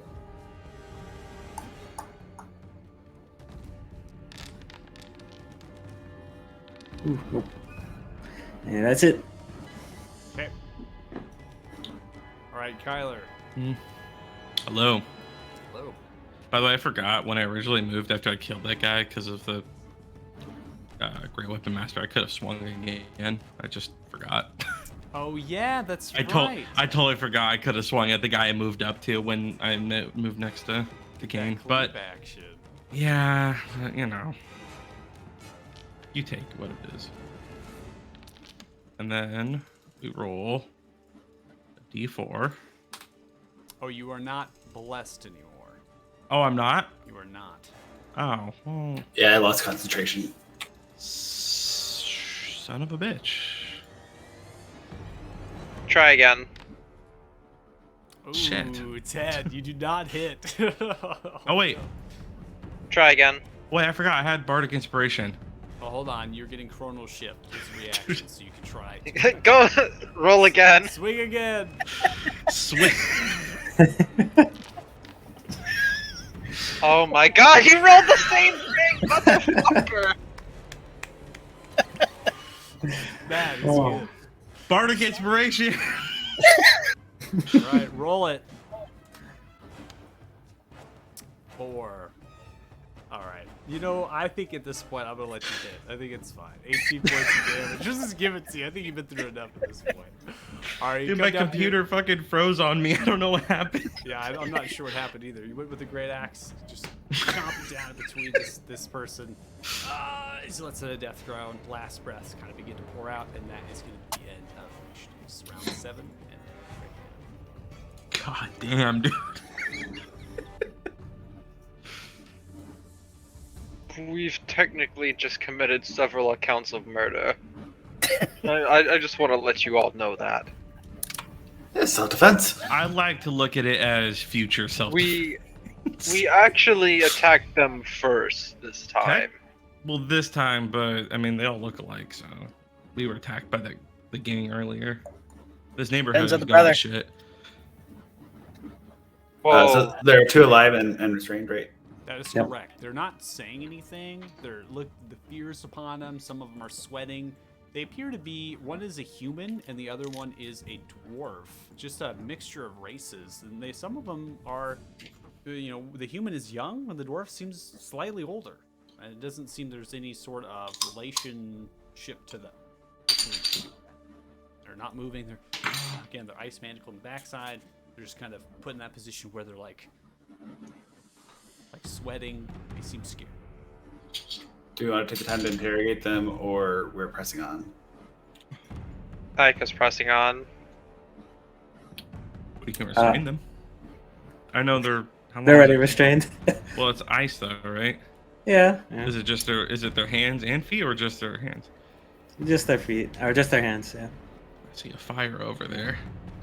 Can we just knock them unconscious for now? I could cut their feet off. Do we? I mean, I could They- restrain their feet if you want. Okay, yeah, do that. That's fine. Okay. They might roll there though, so I could just cut their heads off. Just You walk could away. just tie them up together somewhere. Just walk away. You have rope. I have manacles. I'll restrain one with the manacles. Hey, I was gonna say as I walk away, maybe Like, just try to, throw like, them knock them outside unconscious. and close the door. Okay. So I'll put them back to back there. You get the manacles on, right? Kind of manacling one. Both of them are restrained at this point. You do the ice manacles as well as your manacles. And you take the time to knock them unconscious with precision. They I fall. need that XP though. Guys. Before he knocks them unconscious, Ferox taps each one on the head and feeds them a good berry. Okay. God. I'm so sorry. This is so sick. You all are sick. I will cast Spare the Dying on both of them to make sure they don't die. Okay. And we really care a lot about these people. Jesus. They surrendered. That's true. Good to know we have rules of engagement when it comes to prisoners of war. Really glad we ironed that out. All right. So we're all proceeding down the staircase. Hell yeah, brother. All right. All right. Activating. So you should all be brought in. Hell yeah. Also ping for the stream view. So when you all come down, again, you see CJ at the backside. This is eastern door, the stone metallic reinforced door. It's about 8 feet tall, not very large. Probably don't see me because I'm invisible. Oh yeah, you're invisible. Well, you don't see CJ when you come down the staircase. I run right into CJ. Hi, guys! They got CJ. They got CJ, guys. We gotta go. Got him, man. The rescue All mission. right, we just gotta leave. They got CJ. We gotta go. So the descent is roughly 30 feet into a stone chamber with a 10-foot ceiling height. So the actual ceiling height is not very large. Stone floors are tiled. It's rough. It doesn't seem to be well crafted as far as the stonework goes. There appears to be an altar room of sorts up to the north, while the sounds of further barring are happening against the door to the west. Which is this stone door. It doesn't seem to be reinforced with metal, and seems to have a very simple actual handle to it, and might not even have anything to turn. You might just push it. It's from the look of it. But that is where the sound is coming underneath. You also see light as well from the seam of the door underneath, and the light you see shifting figures and movement, and the light eventually gets cut off from some of the objects that they're attempting to bar. To the south is another stone door of similar nature, and this one is the one that CJ gave information with which is a long hallway from west to east, lined with stone doors at intervals of about 10 to 15 feet. DJ opens this door. All right, you all of a sudden a door opens to your south.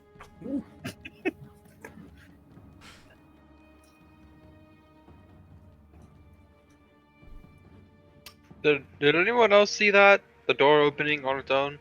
Nope. CJ. Yeah, I it's me. call out for. That's what I thought. Anything interesting? Not yet. I'm gonna check down here. We should probably figure out how we're gonna get this door open, right? Unless, Kyler, you have your own idea on how to get it open.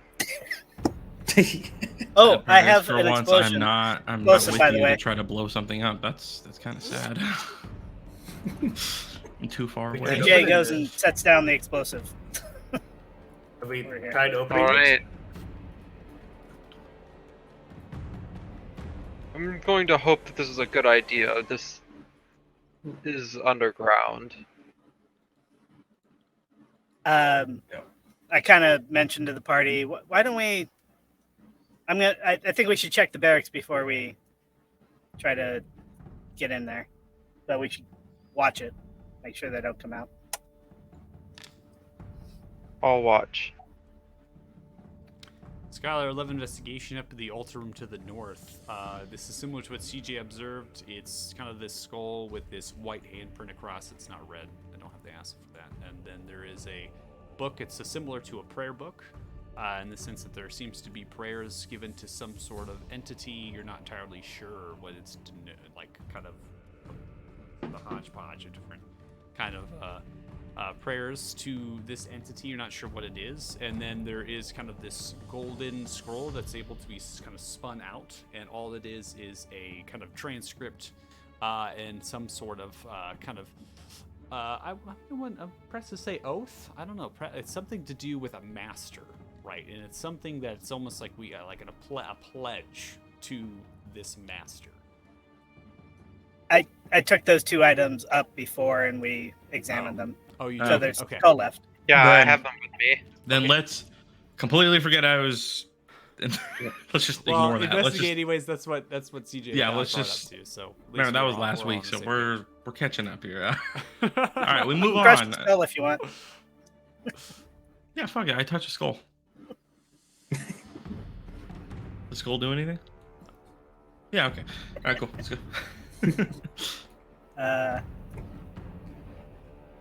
This door's open. Why is this door open? DJ's listening at this door. Okay. You don't hear anything. CJ opens the door. It's unlocked. You push it in off a hinge. Not really a handle. Slowly moves. It's very, very heavy. Seems to be a very crude bedroll that's just been laid out. Soft pillow. There's no personal possessions of any kind within this room, nor candlelight or torches. Guess where this is going? The actual ceiling height of the room is only about 7 feet. Mainly looking for people. Make sure so go down here and listen. Okay. But feel free to other people All right, do so I'm going to go ahead and pause it as Kyler makes his way, Son of a his way bitch. west in the hallway. You find God damn another it. stone door to the north of you down the hallway, all the way at the end. You hear voices and different things as things are being barred against this door. Are they coming? What do we do? Do we warn the master? I knock on the door. Yes, please. You knock on the door. And knock. No, but I do like a little a rhythmic knock. Who is that? Who are you? Is it one of us? Should we let him in? All right, I'm gonna go for a deception here. You can give me disadvantage if you want, but I'm gonna try to. Oh my God, please help me! I'm not gonna even try to do a voice. I'm just gonna say, "Oh my God, please help me." All right, roll deception then. I don't know. roll With deception. disadvantage. No, not Okay. You disadvantage. really want the disadvantage? That's pretty good. I'm gonna Shit. roll something here. I'm curious to see what they're gonna roll. So I'm gonna roll something. Oh, I think we should let him in. Are you sure? It might be Timmy. Timmy's always slow. He was above, wasn't he? Oh my God! All right, move the stuff out of the way. We're gonna get you in. Don't worry. I ready my battle axe. At this You're point, great the at- rest of the party is super far away, so That's fine. none of you all are hearing this. At this Let's point do in this. time. I mean, truly, he'll come back any moment now, and He'll be fine. when charging ahead. All right. So it's out of the way. Open the door. You should be fine. Oh shit! Oh. Take a step Close- back. Fucking close the door. Close the door, pushing it back inwards. What was that? What was that? That wasn't Timmy. Oh, you. Gosh, no. Barricade it. You hear more shoving and different things towards the door. We're never opening this again. That was a dumb idea. Yeah, keep it. Who are you? Is the Duke in there? Who's the Duke? Good-looking dude, high cheekbones, beard. Kind of a dick. Master. Roll persuasion. Had a weird stone on his neck. Persuasion. 15. I think he's meaning the master. Shut up! What do you say? Don't tell him anything. I think that's what he's saying. I don't know. This argument begins to come about. Don't tell him anything. Gosh, you don't even know who this person is. So that's a no. The information that you in that slight scuttle and argument was one But he- person said, I think it's the master. Yeah, That's the what master, catches yeah. your That's for me. attention. Okay, well, I'm gonna go tell the master you guys were hiding in a room instead of, helping. I'm gonna just leave. Just leaving. Different whispers and muttering as you leave. Can't hear anything through the smoke. Yeah, no, I leave, yeah.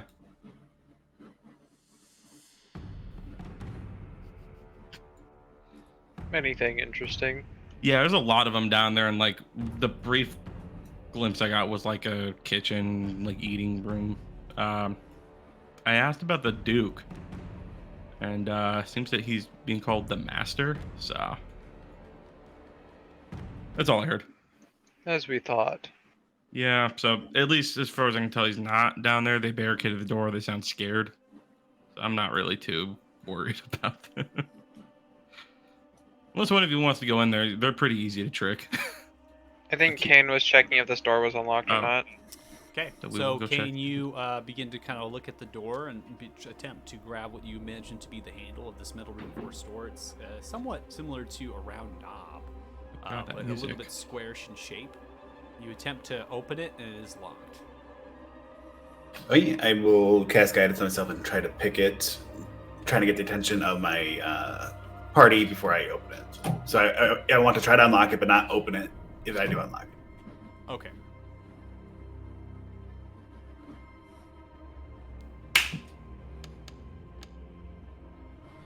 All right, 24. So as you take your lockpicking tool, going underneath the knobs where you imagine this locking mechanism is, since there's a space in the metal, as you're working it, you hear a click. Kind of nod to my party and to signify that the door is unlocked if they want me to open it.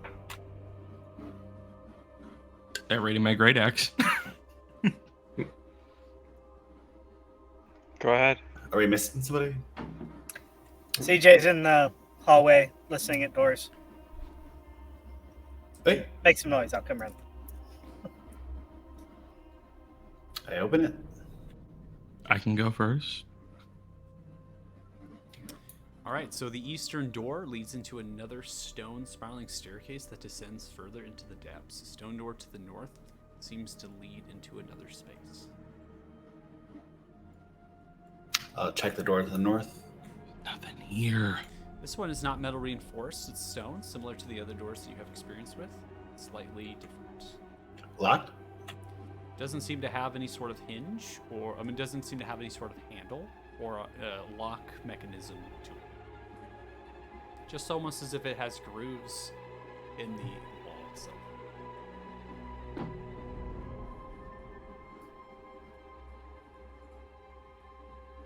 Okay, I push it open. All right. You're able to push it open, opens inwards, and inside appears to be a small weapon rack, armory as it's being lined. There's nothing really on it right now, but you imagine it can hold different pieces of armor, weapons, and things that are able to be on these racks. There are 2 lanterns in here right now that are giving off some light with candles. So you imagine that this has been, at one point, people have been in here to light and remove things. Given to what you've experienced above, there was quite a bit of people, and those required armor and what? Got it. All right. Let's share that information with the party.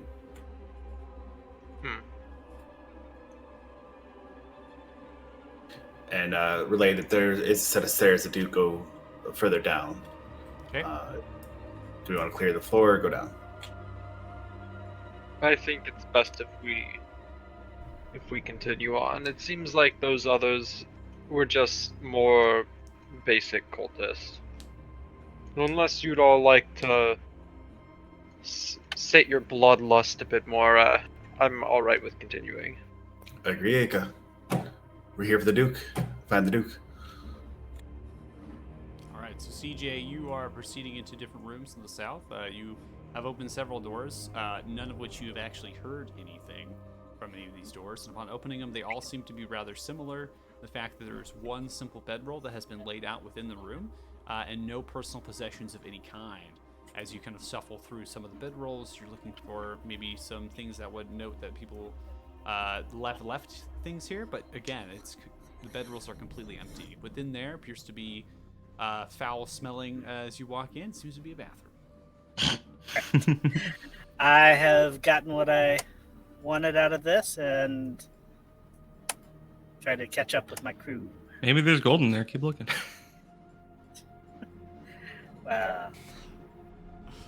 Diving in.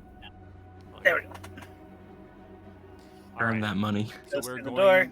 we're going down the I'm- stairs. I'm sending it. Okay, I'm gonna go ahead and move your tokens here to on to the next map. Do you want me to go first? I'm still invisible. I don't know where you are, so I'm just going down. No one knows where you are, CJ. Let's No, slow yeah. it So down. I'm just leading. I'm Well- assuming you might have, or I meant to say that. Oh, okay. Yeah, if you catch up to Party's us, here, I so would, I'm I would, talking. I would let you ahead. You know, you're invisible. You can scout.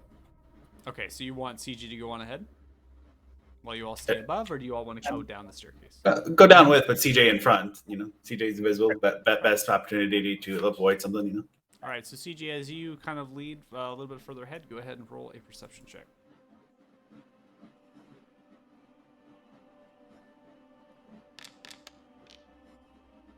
Okay. okay. Yeah, that's always good news. DM goes, okay. All right, the stone spiraling staircase descends 50 feet and seems to meet a small chamber with one stone door on the western wall. This door is similar to that of the actual armory and the other doors that you've encountered. This one does not appear to be metal reinforced, nor has a lock or handle. Right, another door. I mentioned to the party. I'm probably not best through unopened doors. If you open it, I'll sneak through. I go to Is it open a- it. All right, I'm gonna go ahead and pause it as you Son of a walk bitch. out, Kyla, and you stare off into the distance. You see that there appears to be appears that the hallway carries into a crossroads of sort. Passages leading north and Oh. south, and then to the west appears to be a large grand hall. Stone staircase descends 10 feet down, but then carries back up. Stone pillars that are large protrude up into a ceiling height that you cannot see. The grand hall appears to be bare in the sense that nothing you notice between you and the actual place of this black marbled altar. There's nothing seems to be in the way of that. There are, from your vision, two robed figures with red maroon, wearing black cowls.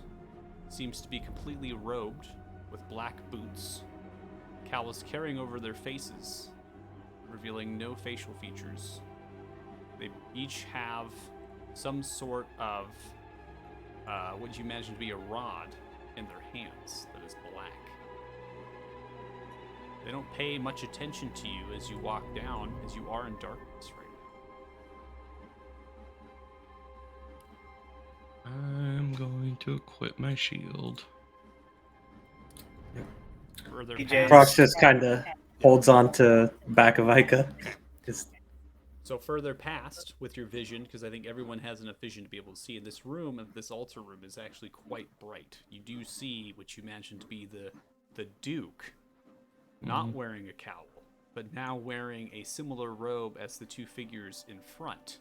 This one in particular has a actual interesting symbol on the back of it which resembles that of a star with a red mark going around it, similar to, I think it's called a pentagram, is what that symbol is referred to. And you do see that there is a body just below the staircase to the left. Blood's kind of pouring out of it. And the Duke has blood on his face. Elise is tied up to a slight stone railing of the stone staircase that leads up to the actual altar. Behind the altar is a large mirror that spans about 30 feet in width, going up to about 20 feet in height.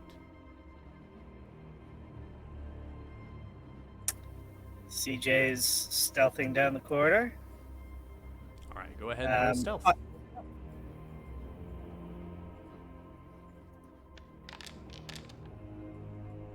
Okay.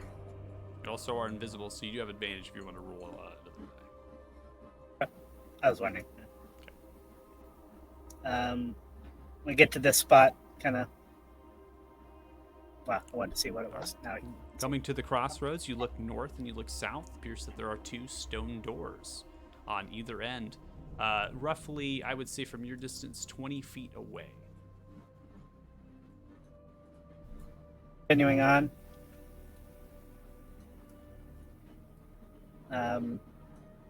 If these folks are creeping up behind me, then Kyla, as are soon you as I get stealth? here, No, I don't know he's there. I'm just Okay. going. So it's saying that you don't know CJ's in front of you, is that? No, I don't know exactly where he is. Okay. He could be like 60 feet in front of me. I don't know. Okay. I was imagining that because you said this hallway was dark, we would go until it was no longer dark. It is in that- darkness, and as you begin to move, you do know if you cross over this crossroad, getting onto the other side of the west, you will be in light.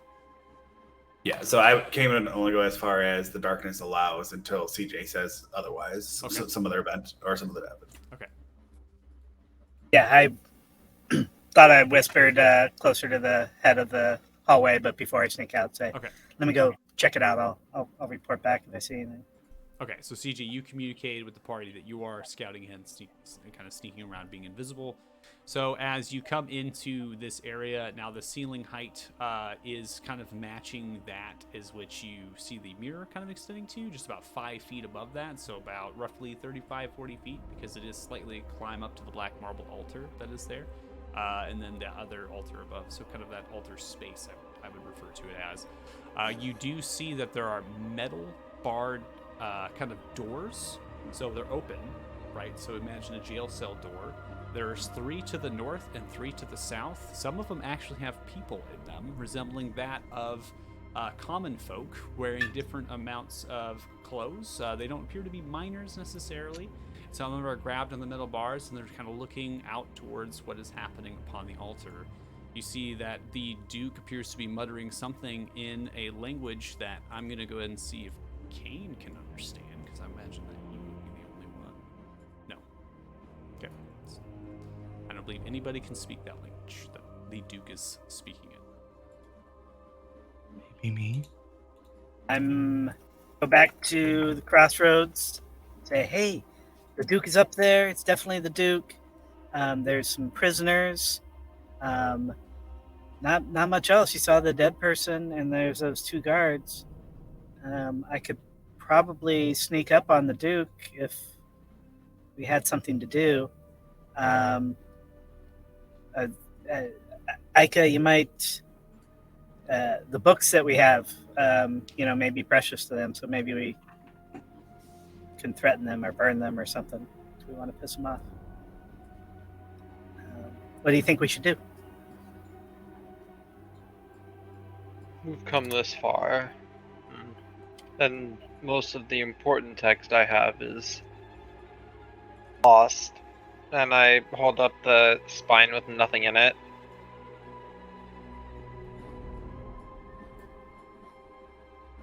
I'm gonna walk in. Okay. I'm going to go ahead and pause it. What is the rest of the party doing when you see Kyler moving forward? Let him do it. Okay. I'm gonna stay in the shadow. Everyone else is hanging back. Kyler's stepping forward. I'm stepping forward, unafraid, because of invisibility, but still stealth. Okay. I'll go up to like right here. All right. So I'm gonna unpause it. So make sure to move your tokens at this point. Kyla, don't move yours. Yeah, no, I'm Just- sitting there. Just barely still in the darkness. Yeah, wherever you are, CJ. If you're kind of following up with Kyler as far as where you would be when Kyler enters into the room. I'm I just don't kinda really walking want up to be like next Siege to Kyler. or shield. I'm walking like shield up, just like Yeah. no weapons. I'm drawn. walking away from Kyler as soon as I get to. You said he was Shield up. reading stuff out of a book, right? Yeah. So the Duke has turned Yeah. a couple times, but is reading out of a book facing towards the rear Yeah. at the western side of the wall. The two robed figures staring now towards you as you come out into the visible light. One moves forward, stepping 5 feet with the rod, kind of has it half turned out towards you. What are you doing down here? Who are you? Looking for him. Gonna Master. over the shield, point at the Duke. Turns left as the Duke turns around towards you. Oh, my goodness. Are you alive? I think so. Remarkable. How have you made it all the way down here? We killed a lot of your followers. You've killed them. Ha, petty pawns they are. Yeah, I know. I heard the way Willing they to sell talk. their souls for some coin, of course. I'm sure some of them surrendered too. I actually just don't know. I killed a lot, hurt a lot. Perhaps you'll be my next sacrifice then. Maybe, I don't know. So, Rawstone Fist wants your head. Kind of made a deal with that. That big oaf, of course. I'm sure he thinks he's been betrayed and all that. So honorable. Well, I mean, Care did you less. between us? Did you betray him? Did I? Yeah, that's why I'm asking. Did you betray him? It's hard to keep track nowadays. I'm gonna go with yes then. Are you here for the show then? Yeah, I could tell something was going down. What are you doing? Well, you have to wait and see. I'm not gonna wait and see. How far is that? Where's the ruler again? DM, quick question: is this portion still? Right there, still in shadow? The shadow ends. I'm gonna draw just a template real quick at the. That's not a very good template, so I'm gonna delete it. Hold on. I'm gonna freehand draw. Yay! Can you see that? Yep. That's where it ends. I've never had to use the freehand tool. It's exciting. Okay, so right now, as the Duke kind of turns around to again speak, hold him, and that's what you hear, Kyler, as this one just outstretches towards you and attempts to hold you. I'm gonna go Okay. ahead and let's say here. Go ahead and make a wisdom saving throw. Oh, that's gonna be great. We'll have a cast because we're not. Okay. That could have been a lot worse, actually. So you kind of see as the outstretch of this creature, you see some sort of force upon you, somewhat trying to kind of hold you in place, but you resist this. Damn straight. Seems as though that it's holding the rod out towards you. Now the Duke has turned around, beginning to vocalize and speak. And at this point, I'm going to go ahead and pause it because I imagine that you're going to charge forward, Kyler. I was actually gonna throw a javelin. Okay. Excuse you. Okay, so I'm going to allow you to throw a javelin to catch these people off guard because you do have a surprise attack. And then I'm going to allow CJ, if you want to break invisibility for a surprise attack, you can. For the rest of you, you will all be rolling initiatives. So I'm going to go ahead and toggle on combat states to these creatures so you can go ahead and start rolling your initiatives. Am I able to throw out a surprise attack if I'm in darkness? If I can reach them? If you want to take the time to do it, I'm trying to conceptualize it in my head that you're not entirely sure like what Kyler's doing and kind of waiting, right? And so I think at this point you might see Kyler throwing the javelin. So if you do want to take a ranged surprise attack, I think I'm going to go ahead and allow it. I think that's fair. Does Great Weapon? Would I be able to hit through him, or? Sorry, say that again. Am I able to hit through him? Hit through who? Kyler. You like are he's in the actually way. elevated from Kyler. Oh, you are okay. above Kyler That works out. as the staircase descends down into that space. So you are So, about 5 feet above. I realized why the javelin did so much damage that first fight we did. It's using Great Weapon Master. It is. It shouldn't, because it's a melee. So, can I add 5 to that and take away 10 from? Yeah, from the damage? we can do that for sure. Okay, I was like, why is that? That's not how it should be. And then roll initiative, you said. Correct. Oh, Could we all throw wait. spells out, or?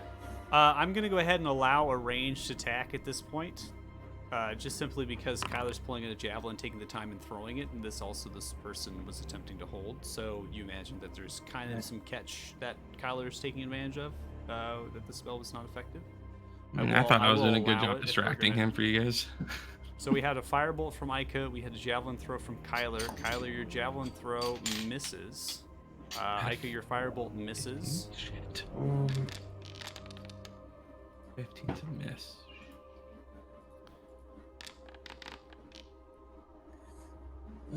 You want to roll the attack? I don't know why it's not working like that. Okay, so what are you doing? Are you...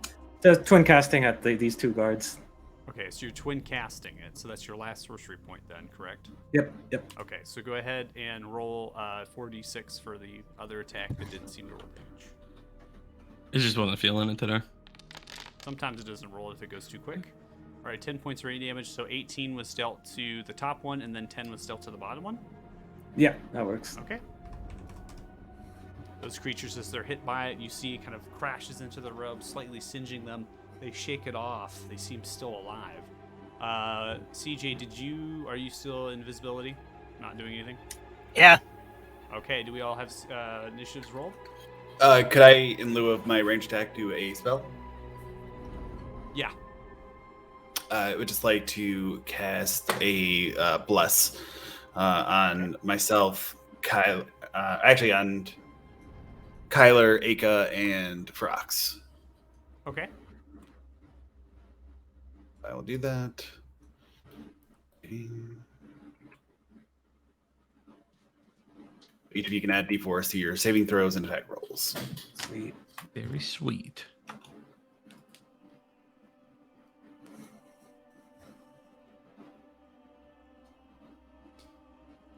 Okay, so we're going to go ahead and begin combat, starting with round 1. Is one of these, actually the same person that attempted to Tried to hold hold. you, Kyler. This one is going to outstretch the hand once more to fire a Eldritch Blast towards you. Send it. It is going to... 21 is a miss? I equipped my shield. Oh. I told you I put my shield before I walked out. All right. That's a 21 +1 shield, baby. 21 is a miss as you glance it off with your shield. Fucking big brain. This one is going to sidestep back, go back behind the railing. Yeah, that's right. That's right. Yeah, that's what I thought. All right, Kyla, it's your turn. So I can move that far, and then with my shield still up, we are going to try another javelin throw. I'm going to just for now turn off Great Weapon. Okay. Just because obviously we don't need all that.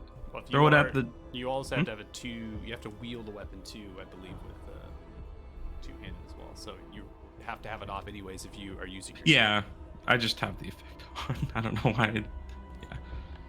javelin throw coming out. And then. What is All going right. on? So that is going to hit. At the Duke? Yeah, you threw it at the Duke, right? My roll didn't like. Oh, now it's okay. It's just really delayed. Sorry, that's why I was like. No, they have reactions. That's why. Oh, 9 points. I did not piercing mean to damage spoil as you that. Strike into the side. He turns around as it was a glancing blow, outstretching his hands, and begins to chuckle.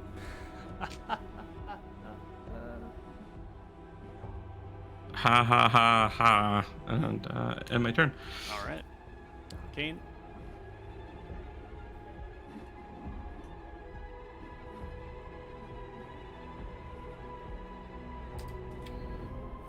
The one that is slightly injured, I will reach out with a Toll the Dead.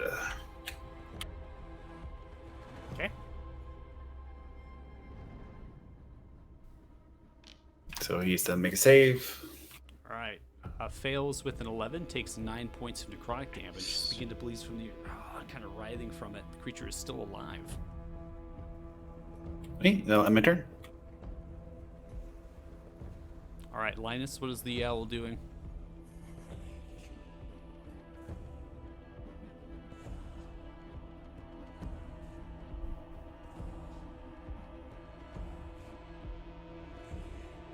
He's going to just kind of scout ahead and just take the help action. Okay. All right, CJ. Is there anything in the Duke's hands? You cannot see anything in the Duke's hand as the robes are actually outstretching most of his hands. CJ, I don't know if it's a good idea, but CJ would like to sneak up on this close one and try to grab the wand out of his hands. Okay. I want you to make I'm going to have a sleight of hand check, and I'll have that with advantage.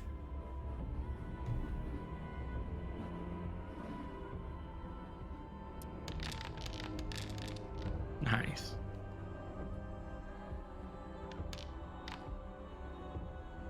All right, this creature rolled a nat 20 to save. Oh, Dodges out of the way. Well, at least the nat 20 was used for that. Let's Yeah. be happy with that one. Of all the things, yeah, let's. And you kind of reaches for it, and you're able to kind of brings it out of the way as you kind of reach for it. I'm probably gonna say that breaks your invisibility at this point, because you are crashing into this creature. I'm gonna go ahead and end it there as you are revealed. So that was an aggressive, hostile action towards this creature. Would you like to do anything else? In that case, I think unsettling words against the Duke. Okay. Let me try targeting this time.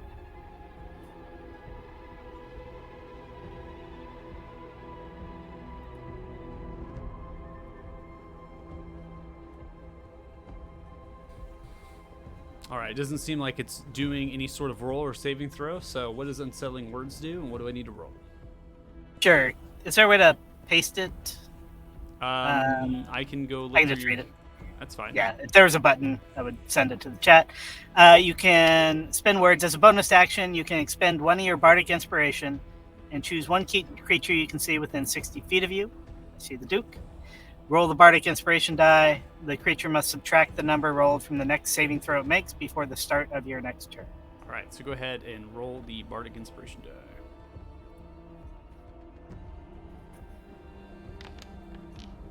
One. It'll take off one from its next saving throw. In my turn. All right, we come to the Duke as the Duke's hands are outstretched, reaches out towards it as the actual marble itself begins to split open. It seems to be casting some sort of summoning spell, as the marble is now apparent that there is something to do with the actual marble and how it's inlaid.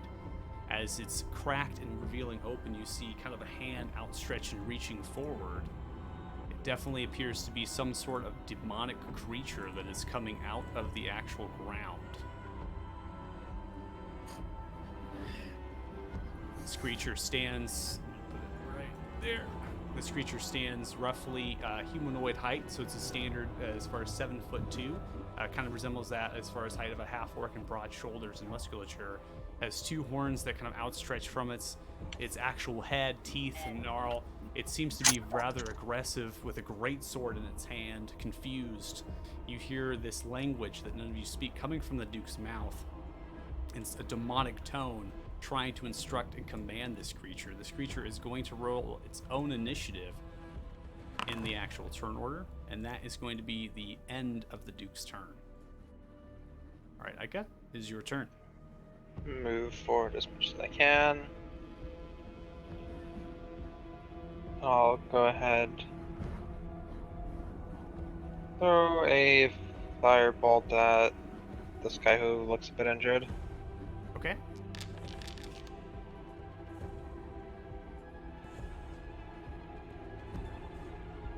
All right. Did it go through? Yeah, again, reaction time. It takes a little bit as far as the DM, so I'm trying to click it off. And so it does Okay. 21. That Wow. does hit. It does 1 point of fire damage as you crash. Wow. Aika with the firebolt 1 damage, like it's just Over and written. over again. It's just written. Those rolls are nasty though. Well, when you get to level 5, it's like minimum of 2, so you'll be all right. Yeah, you can roll 2, so you get Triple 2. damage. He's like, and I'll command Linus to probably go help CJ over there, Okay. and that's my turn. All right, Frox. I'm going to have you roll a free perception check. Okay.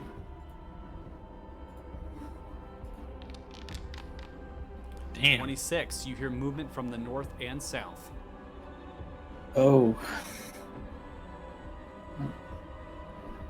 That changes my plan. Okay. I'm gonna start running past here. Get right up to beside Kane, but looking back as running. Two. Yes. Spike growth right there. Okay.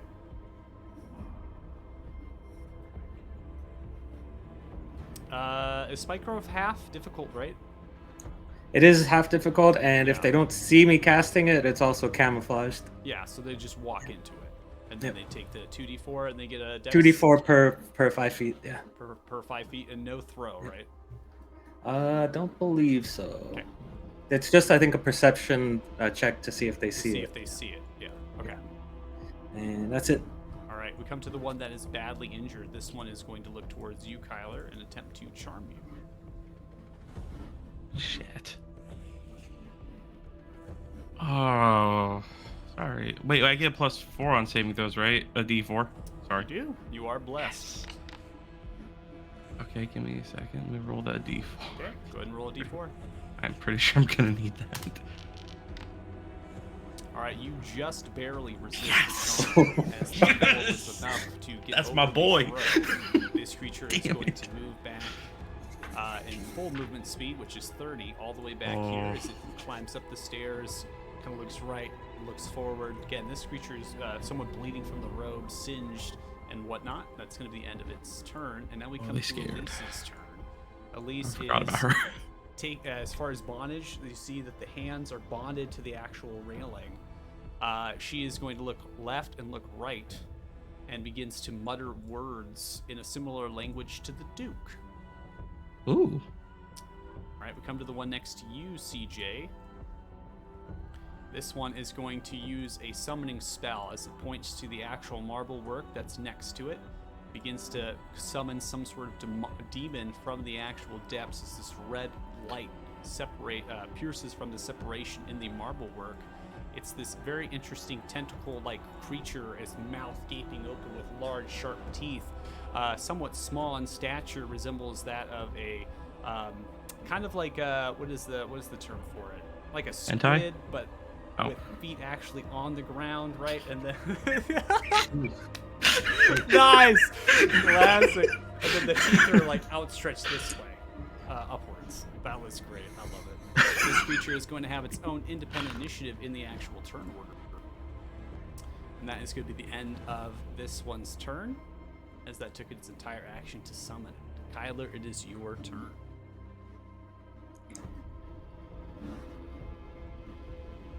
Okay, I'm dashing.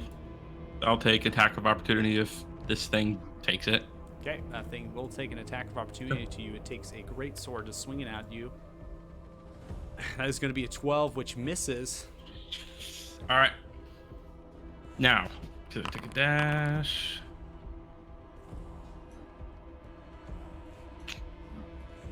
Go. So for unequipping the shield and equipping my great axe, what are we doing there? So as far as drawing weapon, that's a free action. If you're going to Okay. be switching weapons from your shield, whatnot, I will have you drop your shield if you want to switch it for a Okay. free action. I will then, yeah, I'll drop it. So Okay. I can bonus action dash, right? It is an action to dash. That's an action. You Okay, do so have then an action surge still available. that's what I was gonna say. Yeah, Okay.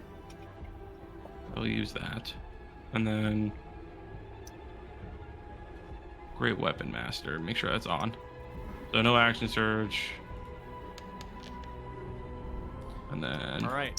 Go ahead and roll a d4 with that. Yep.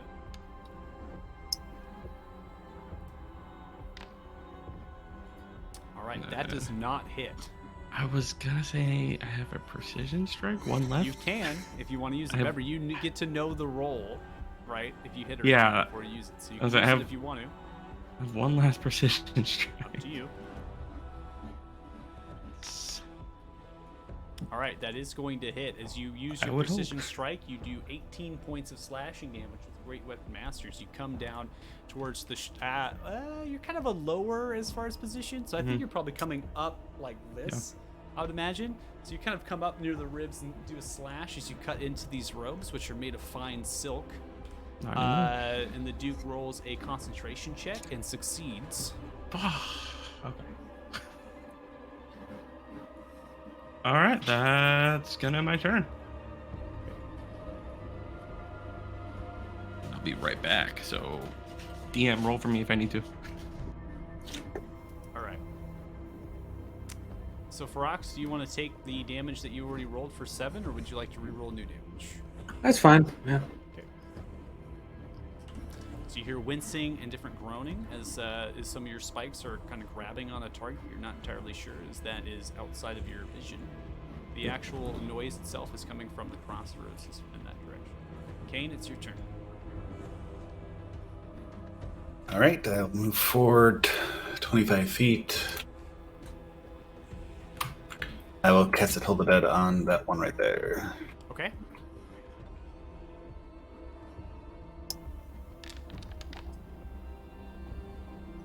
All right. This creature succeeds with an 18 Wisdom Okay. saving throw. No damage is dealt. Correct? Yep, enter. All right, CJ, this creature that's come out of the actual marble itself, as it riles towards you, it's going to come at you and attack with a bite. It is going to hit you with an 18. Deals 7 points of piercing damage as it bites onto your leg. Kind of grabs on it with these eyes that are turning and rotating around. This creature is very, very gross. That's a good way to describe it. It's like slime coming out of its mouth, different orifices of its body, and it doesn't seem to have any sort of symmetry to it either. All right, Linus. Linus is gonna go over and help CJ with their next. All right. And good God, Master. I'm going. Flies across the room. CJ, here's a touch of a wing on your shoulder. I have you, friend. Don't worry. All right, CJ, it's your turn. So, CJ, out of character, does help with casting or saves? If it is a spell attack, it is advantage with help. So CJ moves quickly into position. Are you disengaging? Yeah, I guess I am. I hadn't thought of that, but that all would right. be your action to disengage, or you can take attacks of opportunity if that's what you want to do. I moved as I moved. I mean, it's up to you. If you want to take the action to disengage, so you don't take attack of opportunity, that's totally up to you.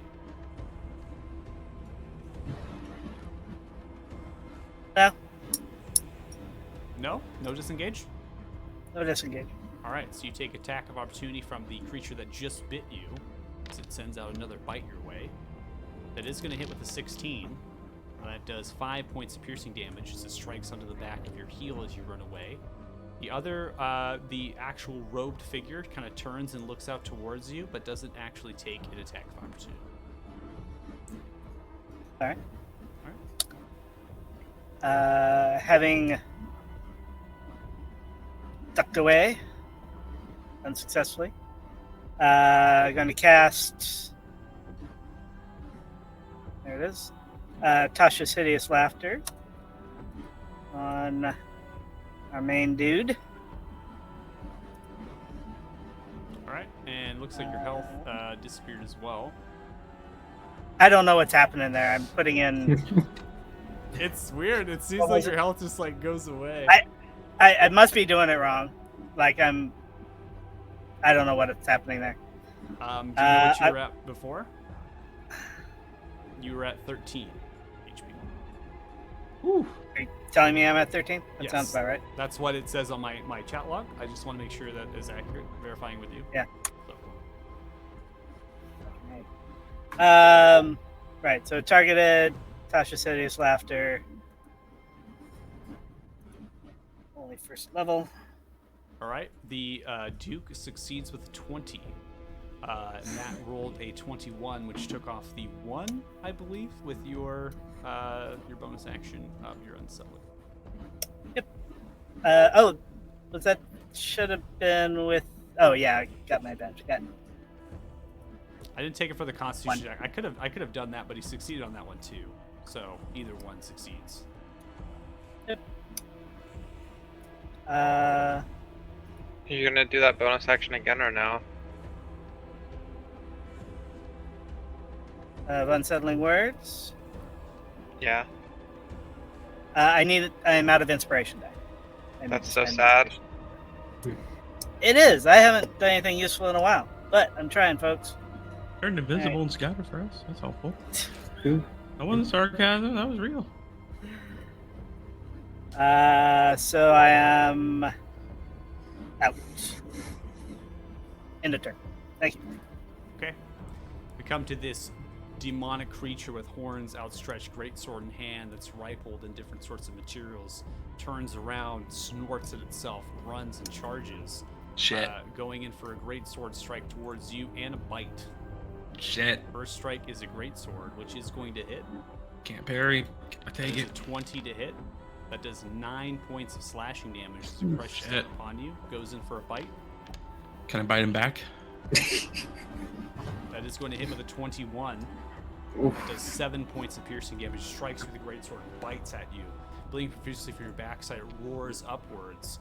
As it does, it takes its bonus action to move all of its movement speed away from you, going 20 feet for 20 feet for the remainder, and then it would go to there for its movement speed.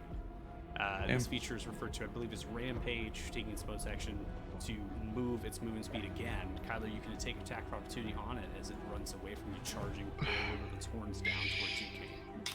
Sure, I might as well swing. Great weapon, master. Just a beautiful 8, and then let's. I don't think we need to add a D4. I think we can all agree that won't help. So, you know what, for the stream, let's humor it. Yeah, see. So, we did it, boys. Okay. That is going to be the end of that creature's turn. We come to the Duke. Bleeding profusely, the Duke points its finger towards you as it winds up a spell. Cast Fear upon... Actually, I don't think it can. Because it's concentrating. I think Fear is a concentrating spell, so... Yeah. I think it's going to... Yeah. Would it? No. I think... What are you talking about? I'm thinking about what the Duke would do in this situation with you bleeding profusely up at the altar like this. It's kind of good. I'm a sacrifice. You know what? I waiting think to happen. We gotta be in role. We gotta be a character with the Duke. The Duke kneels down towards you, and you kind of your lower posture being on the staircase down. Are you sure you don't want to watch all of your friends die? And I'm gonna say that's what it does. I'm gonna say that's what the Duke does. That's in character to the Duke. Oh, this is gonna be great. This is gonna be great.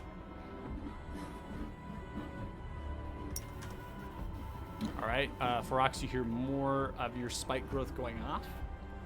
You kind of get the gist that it is figures moving out from the north and south, coming towards the crossroad there, the actual intersection. Aiko, it's your turn. Going to move around here, or like here. Yeah, and then I'm gonna cast Hold Person on the Duke. Okay. All right, the Duke succeeds with a 26. Try again. All right.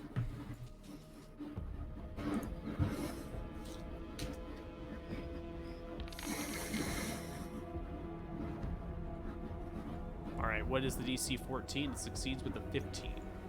God damn! If I had those unsettling words, CJ, you're failing us here. Okay, yeah, that's my turn. All right, Ferox, it's your turn. The irony. It's not going as well as I thought it would, if we're being honest. These guys are behind cover. They are behind cover in the sense that the railing isn't complete, so they're not in cover. Right, they're moving in position to potentially kind of cut off someone attacking them with the pillar, but they're not in cover like when it concerns range. Right, so they're just kind of covering themselves and backing up to gain a little bit more of an advantageous position with less attacks upon them. Gotcha.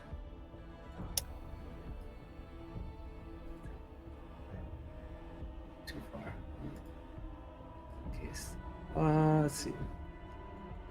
20 there, and then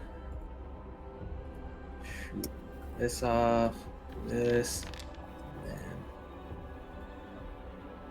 All right, attack roll of 17 is going to hit. This one takes its reaction to cast Hellish Rebuke upon you. Oof. There's going to be a lot of weird stuff happening, so I want to make sure we go through. There's A lot of dice. A lot of dice. Okay, so let's go ahead and scroll up. So the 17 hits, you do 13 points of radiant damage against the creature. With 13 points of radiant damage, it takes its reaction to do 10 points of fire damage towards you. You failed your saving throw with a 9, correct? Yeah. He can add a D4 to that. I don't know if that changes the outcome. Sure. Go ahead and roll the D4 for that. Humor the Twitch chat. Humor the Twitch chat. If there's I don't know what the spell save DC is. 3, so 3 plus 9. That is still a failure for the DC there. You succeeded on your concentration check. The actual, from your ethereal bolt, as you launched it, this robed figure fails its concentration check. Sweet. The creature does not disappear, but this creature appears to be hungry and seems to turn upon the robed figure. All right. Let's see, I can't reach anybody else. No, that'll do it. And then just move. That's it. Okay. Alright, let's see, spell slot. This one's going to step forward 15 feet, move past the pillar to gain range, and fire a ray of enfeeblement towards you, Aiko. Uh-oh.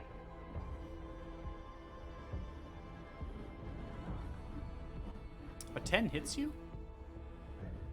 It doesn't. Because if I remember right, way back before we entered, I think Kane casted mage armor on me. Yeah, so it should be 13 plus dex as your armor class. Yeah, that's what I'm looking Yes, at right now. it's kinda- 13. It's weird that it says it hit you, so I'll have to look at your character sheet real quick. But for now, that does not hit you. So that has no effect if it does not hit. So the ray flies off. You're able to dodge out of the way. That's going to be the end of that creature's turn. We now come to Elise, muttering something in some language. The bonds seem to dissolve in a fiery-ness as it just kind of disappears. She turns and looks towards you, Kyler, points the hand out towards the Duke, and goes in for a darkness spell.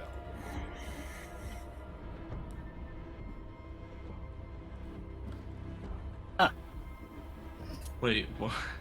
All of a sudden, in the shroud of the template is a large sphere of darkness, absorbing all light. It's completely pitch black. Elise grabs your hand and says, "Follow me." I'm gonna kill her. Okay. Later. Okay. I will follow her. All right, the robed figure by this demonic creature turns around, begins to speak some language to it again you do not understand, attempting to regain control of the creature, but the creature is not having it. That is going to be the end of its turn. Kyler, you are being nudged in the northern direction. I had a plan. I could have fought a little longer. You don't have to follow. She's simply Well, I calling to can't you. see now. that's the problem. Because this is You are magical facing darkness, him. right? That is correct. It's magical darkness. Given the position of where the Duke is, you know that the Duke has not moved. You'll have So disadvantage on the attack. Yeah. Not that you can't make the attack. I just grab my shield and follow her. Can that be my turn? I Yeah, just that's grab fine. my So you shield fumble follow through her. and grab. You see as Elise kind of leads you down Okay, the staircase. we're going that way. here Okay. And stops as he gets to the bottom of the staircase. Cool. All right. That's it. Yeah, that's it.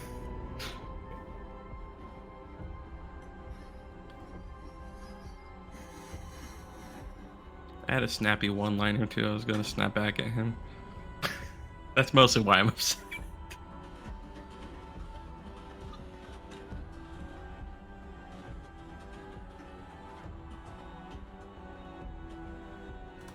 All right. Stumbling out of the spike growth, bleeding profusely, is one of these rogue figures.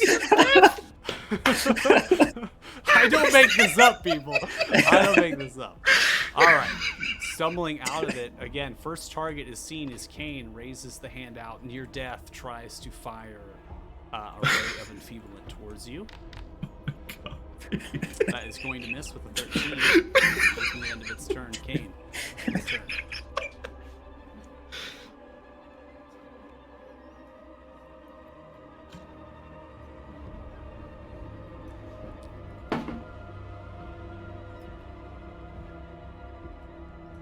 Wait,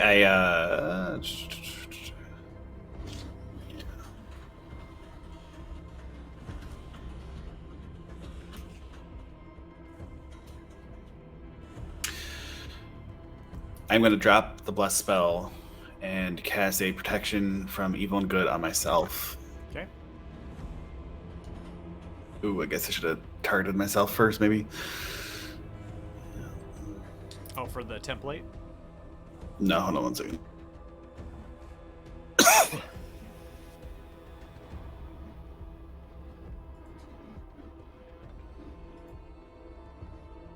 Alright. Okay.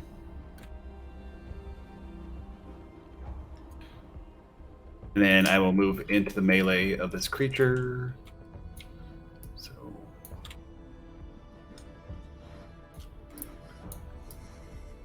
right there. Okay. And end my turn. All right, we come to the hideous, gross creature as it turns on its master and goes in for a bite. Nani the fuck? It rolls a nat 1. That's about right, yeah. Nothing seems to happen as it kind of bites the person. This rogue figure is able to dodge out of the way. This creature begins to bounce around wildly.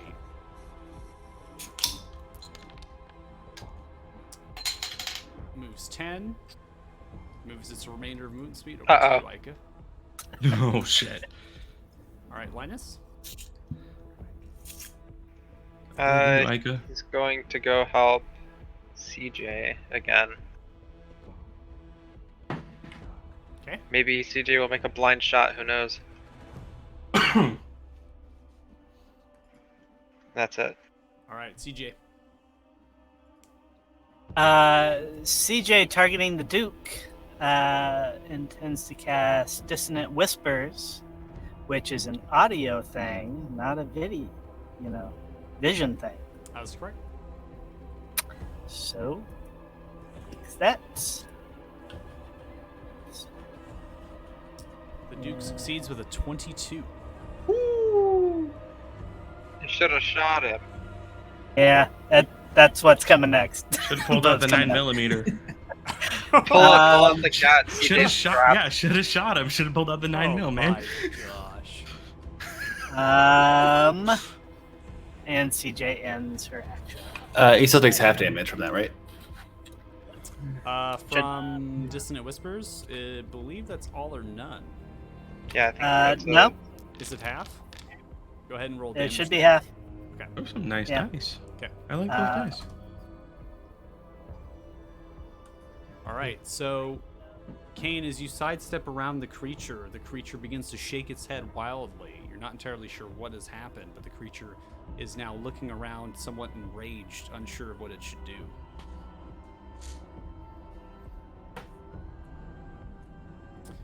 Is that it, CJ?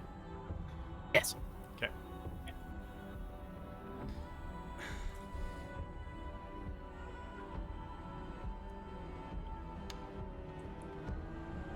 Alright, so this creature runs out of your space, charging forward, and takes a great sword swing at the one that just came out.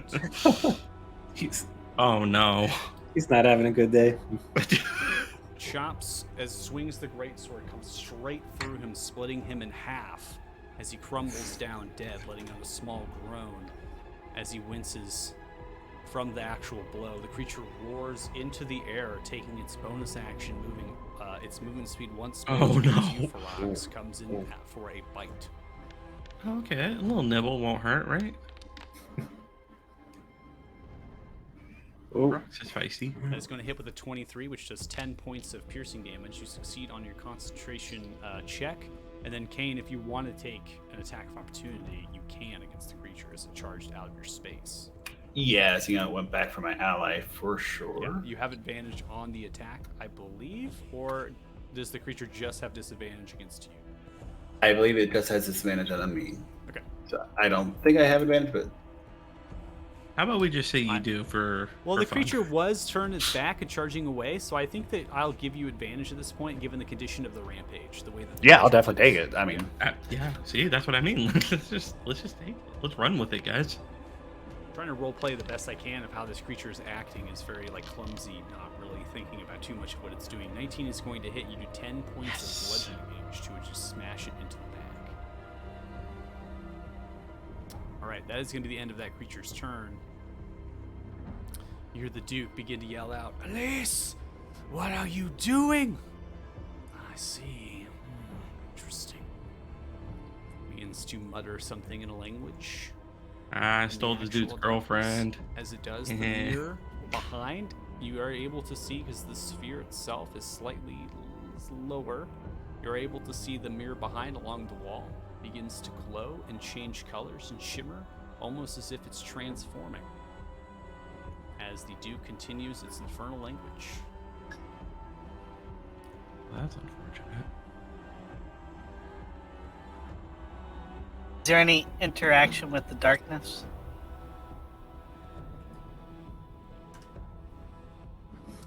Interaction with the darkness spell seems to maintain. Yeah, is that what you're asking? Yeah, we can see kind of through the darkness, but still see the mirror. Yeah, the Sphere of the Darkness, where it was cast, was kind of towards the lower end, trying to give as much camouflage as possible, is what the designation was. And the mirror spans almost to the actual ceiling height of this space, and so you are able to see behind, especially since the darkness is absorbing the light that is being reflected off this mirror. You're able to see that it's changing. The light is changing. Another one comes out of the spike growth. This one is severely wounded as well. Again, lashes and different things from its actual robe. As it comes out, it begins to outstretch its hand towards the target that it's able to see, which is you, Kane, and fires off a fear spell.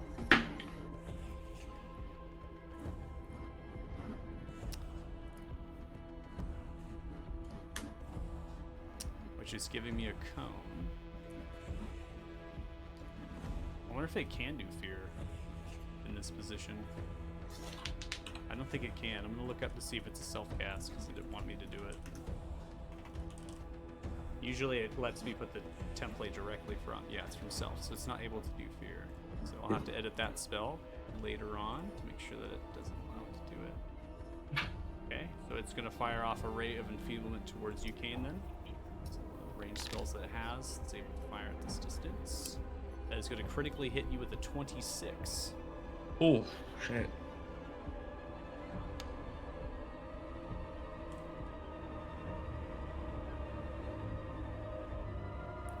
Alright, you succeed with a 15 Constitution saving throw. So... Ignore that. Oh, what is going on? Whoa, whoa. Oh, hold on. I'll have to put back. Gotta let the rolls go. Why are the rolls so slow? Because there's reactions. Reactions. I'm trying to negate it real quick. Okay, I think we're good. Okay. So a black beam of innervating energy kind of springs forward from the finger of this creature as it kind of outstretches towards. Again, it hits, so it deals half damage, I believe. And then you succeeded on the Constitution saving throw, which means that the spell is not going to have any effect on your later turns. So this is the only turn that it's going to impact you. Okay, so you, so it doesn't deal any damage to you with the beam. It seems to do half damage with the weapon attacks that you use strength with. Okay, but just for this turn. And unfortunately, I have no way of putting that in, so we'll have to do that if you do strike for that. And that's going to be the end of its turn. So Aika, it's your turn. But would I know how to, like, sate these things, like, at all from the tome that I read from Elise's bedroom? No, not from that one. Damn. In that case, I guess I'm just gonna pull out the stick and absolutely whiff with it. Alright, 10 is going to be a miss against this creature. Looks like you were targeting the Duke. That's alright. Oops. It's okay. Yeah, this guy, but Anything else in your turn? nope. I just swing my staff, completely whiff, and groan to myself. Okay. Alright, Ferox, it is your turn. Okay, looking at this big old demon, Rox kind of takes a trepidatious step backwards, and it's like, kind of invading my personal space there, fella. Gotta learn to respect your boundaries. Canceling spike growth. We're gonna throw this down right here, just a fog cloud. Okay. And step back into it. Okay.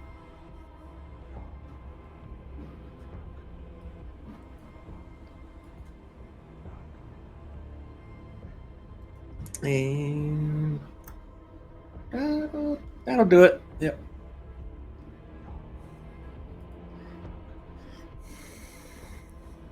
Alright, so we come to one of the creatures, so this robed figure up above is going to take 5 feet forward, like so.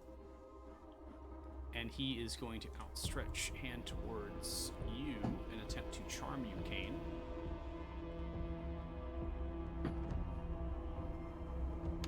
You succeed with a 26.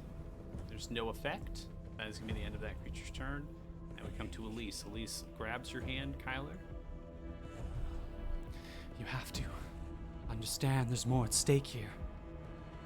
The darkness, I'll hold it for now. We can't let the Duke finish what he's about to do. She moves forward just at the edge of the darkness, turns back and looks at you, holds her hand out, prepared to do another spell. This will be the end of Elise's turn. Go to one of the other robed figures. This one is going to move its full movement speed, which is 30 feet, and grabs out a short sword from its robe and tries to come in for a stab towards you, CJ, which is going to hit with a 16, and that does 8 points of piercing damage as it stabs into your lower left abdomen. And that is going to be the end of that creature's turn. Kyler. All right, so I walk in. I don't know. I walk in. Okay, so as you walk in, Elise is timing to end the actual darkness spell, Oh, ending concentration, sweet. and then we're gonna break just a little bit of some of these stuff here, as she's going to cast a spell for the actual ready action after she ends concentration. Attempts to cast Witch Bolt, which is going to hit with that does maximum of 12 points of a lightning damage as a witch bolt erupts from her hands, channeling to the Duke. As it erupts, kind of crackles down around the Duke as he lets out a groan from the actual witch bolt, which is a sustained spell, concentrating, holding it out upon the actual Duke. Yells towards you, Kyla, to strike at him. Great weapon master. I'm swinging. Well, that's unfortunate. Great weapon master, I'm swinging. I love how you winded that up too. That's Swing and you strike unfortunate. into the stonework as the Duke sidesteps out of the witch bolt, and you mistime the strike.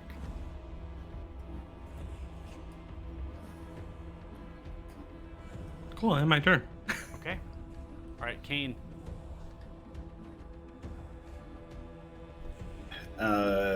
Toll the dead on this one over here. Okay.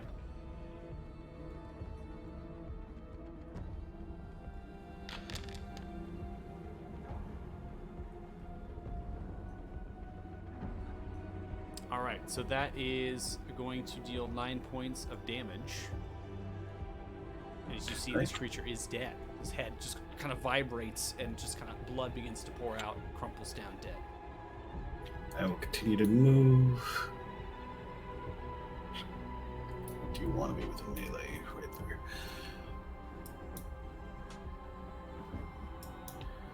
Wait, and in my turn. All right.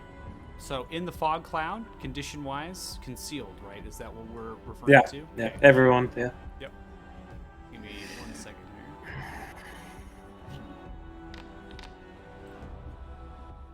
All right, this creature is going to run away as fast as it can, moving towards the north. You hear it trotting away as it sponges, and it stops and turns around, looks, kind of growls at itself. And that's not an attack of opportunity, right? Because in the fog cloud, I believe. I think it'd just be a disadvantage. Disadvantage. So, Aiko, you can take one at disadvantage if you want with your quarterstaff.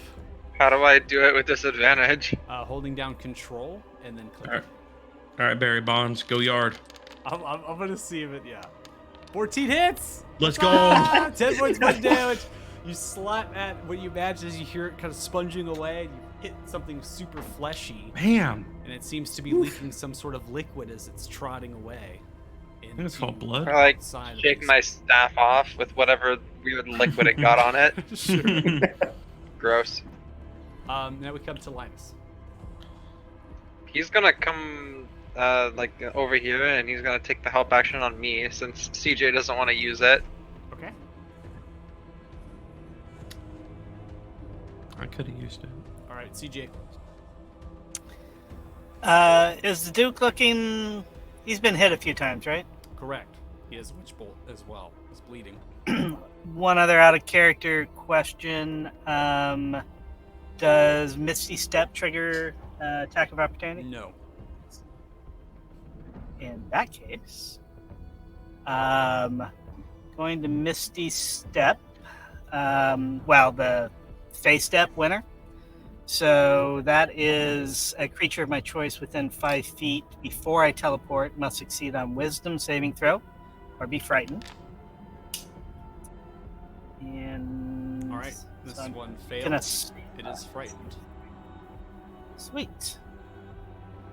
So where's a good place to go? Here. And casting, targeting the Duke. Try one more. Wish he was a little more damage, but going to cast Sleep on him. This will be 5d8. Okay. I'd like to try to position the sphere to exclude Kyler. So I think I'd be centering it over here or something. Okay. Sleep. Place measured template. Oh, maybe I can get the frightened one too. All right. 23 as you cast sleep. Oof. I also have to put back on health. I don't know why sleep takes health away from. It's very interesting sometimes. Probably because there's a damage formula associated with it. You could switch it to a other formula, and it might do it. Come on, Michael. Come on. What? I did not configure the sleep spell. That came standard in the SRD. Well, all I hear is excuses, and whenever something goes right, all I hear is praise. So. Mm. My bad. I'm sorry. Did I happen to note the Duke falling asleep? The Duke did not fall asleep. End my turn. You know, David, I thought that dead dude's name was David for a second because your mouse was over. I was like, oh shit, this dude's name is David. All right, so just be aware that this frightened creature right here is not dead. It is bugged He's right now. schlepped. I cannot put health back on it. It's just an FYI. Nah, Alright. he's dead. So this demonic creature with horns begins to roar at the actual fog cloud, takes a great sword strike to swing at it. As it does, it swings through the fog and just kind of reforms itself, roars once more, and begins to charge forward, running towards this fleshy creature. This fleshy creature. Bites with a 24. It deals 8 points of piercing damage. Then takes its bonus action and moves to there on the staircase, huffing, looking around, enraged. We now come to the Duke. Duke outstretches and he continues to almost try to turn around, wanting to do more work upon this enchantment of some kind, but instead focuses attention towards Kyla, who again is at the forefront, pulls up a short sword and goes in for a strike. No, I'm not here. 17 is going to be a miss as it Damn claims straight. your armor. Big boy. All right, Aika, it is your initiative. Gonna move about right here. And I'm going to fire off a classic chromatic orb with Linus's help. Okay.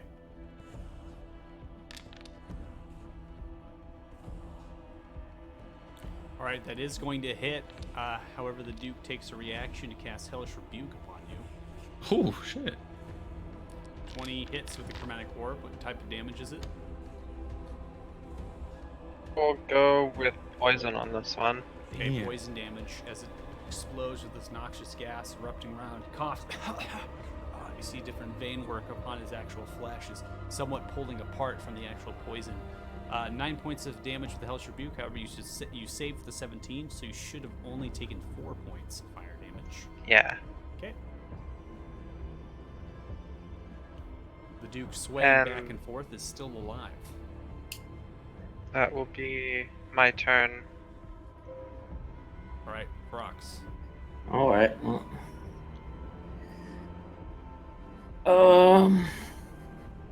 Yeah. Does it look like he's wearing any metal?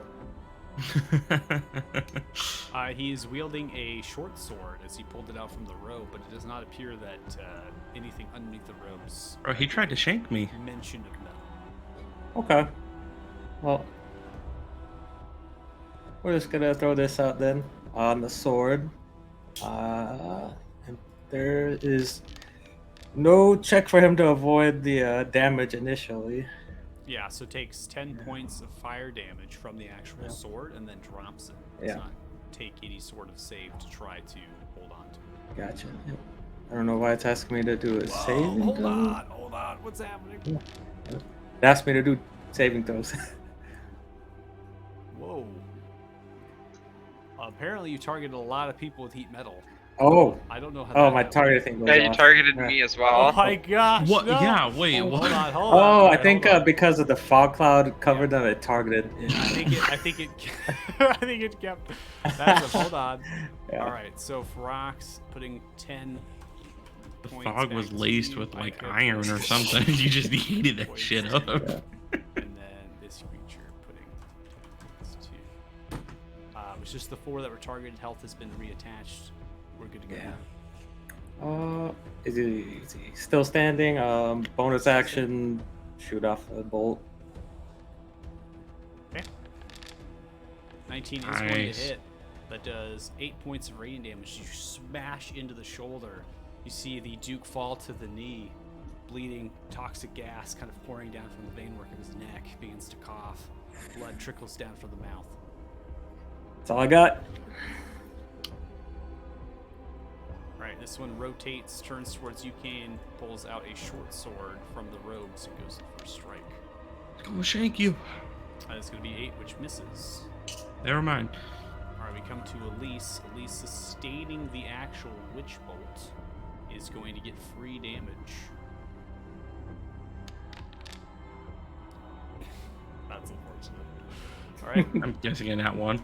there's just one, yeah. Ah, Staying the witch bolt, she begins to yell out towards finish him. Kill Yeah, him I'm now. I'm working on it. Fear overcoming her face. Time is of the essence. Again, the Duke has stopped chanting, and whatever's happening in this mirror effect as it's changing different shapes and whatnot behind has somewhat stopped and slowed down. This one right here is not dead. Just want to say I cannot put health back onto it for some reason. I don't know why, but it is frightened. What was he looking like before? He was near death. Okay. The frightened effect, I believe it's just you disadvantage. It's not a frightened effect to run away from you, correct? You can't move closer to the source of your fear while you're frightened, which is the regular frightened condition. Yeah, regular fright. That's why I make sure there's no other has to like just run away, all that.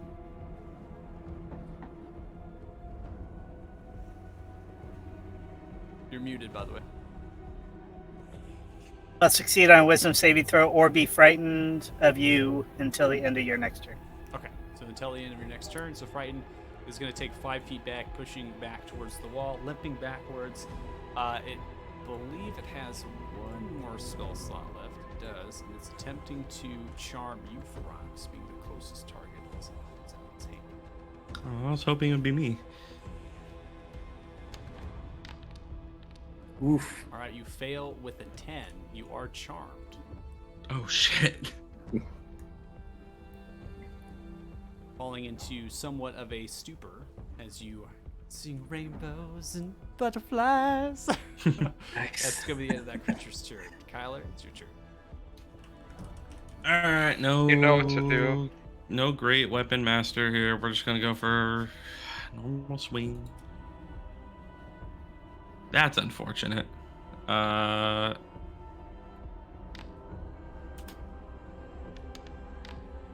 You aren't blessed. A 9. Oh, I'm not. Oh, I don't know. I don't know how long it lasts. He ended the concentration, did protection Oh, from oh. evil there. 9 is going to be a miss as you strike. Sweet. Dodges out of the way. Yeah, I can't do anything about that, guys. I swung. Okay, you get in your turn. Yeah. Yeah. All right, Kane, you're up. Okay. I will move forward, provoking an attack of opportunity. And then move there. Okay, tries to come at a short sword at your backside.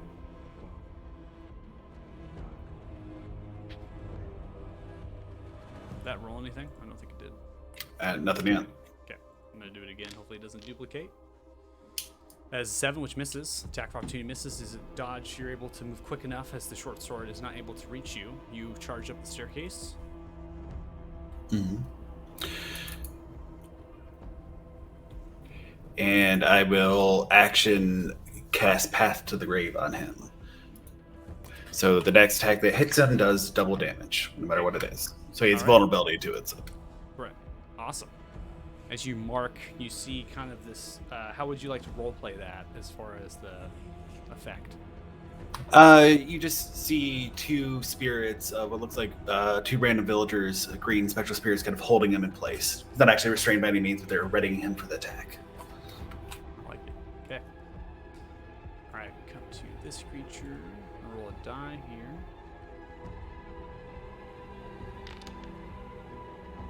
All right, this creature takes the dash action, headed out. Begins to run away. All right, Linus.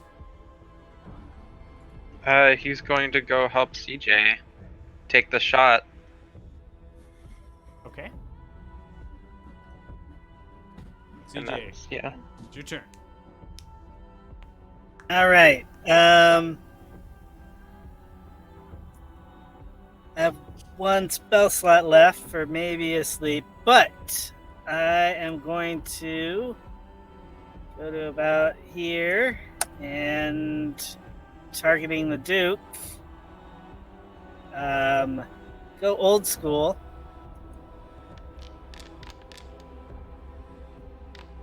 That is going to Oh, hit. you have advantage, by the way. Huh? If you want to try for a Right. crit. Thank you. Sorry. How do you want to do it? The arrow flies true into his eye. Does he die? Into his eye? All right, yeah, okay. Yeah. So he's somewhat down. The arrow flies, lands into the eye. As it does, it lets out a small groan.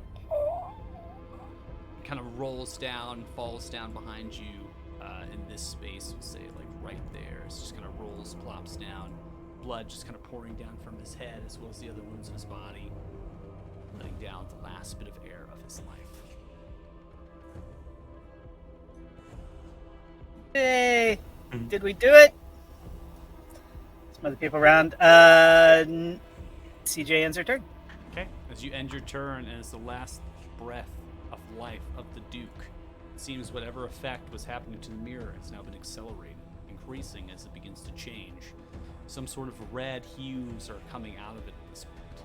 This demonic creature with horns is going to roll a die to see what we do next. That's really funny. Okay. It's going to charge up, come in for a great sword attack at the robed figure next to it.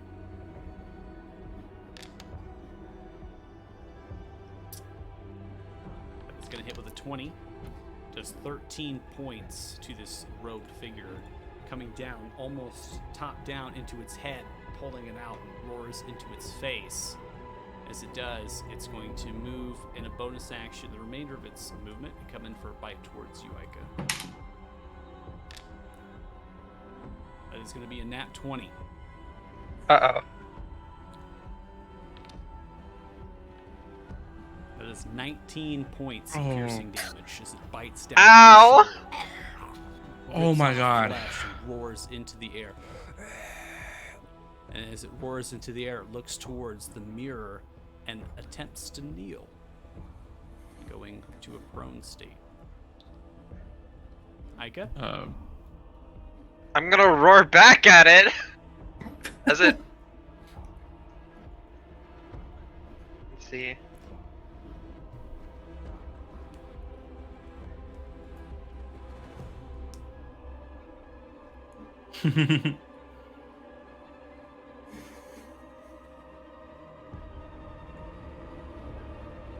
Alright, so a 10-foot radius as you roar outwards. I think it's from yourself, by the way.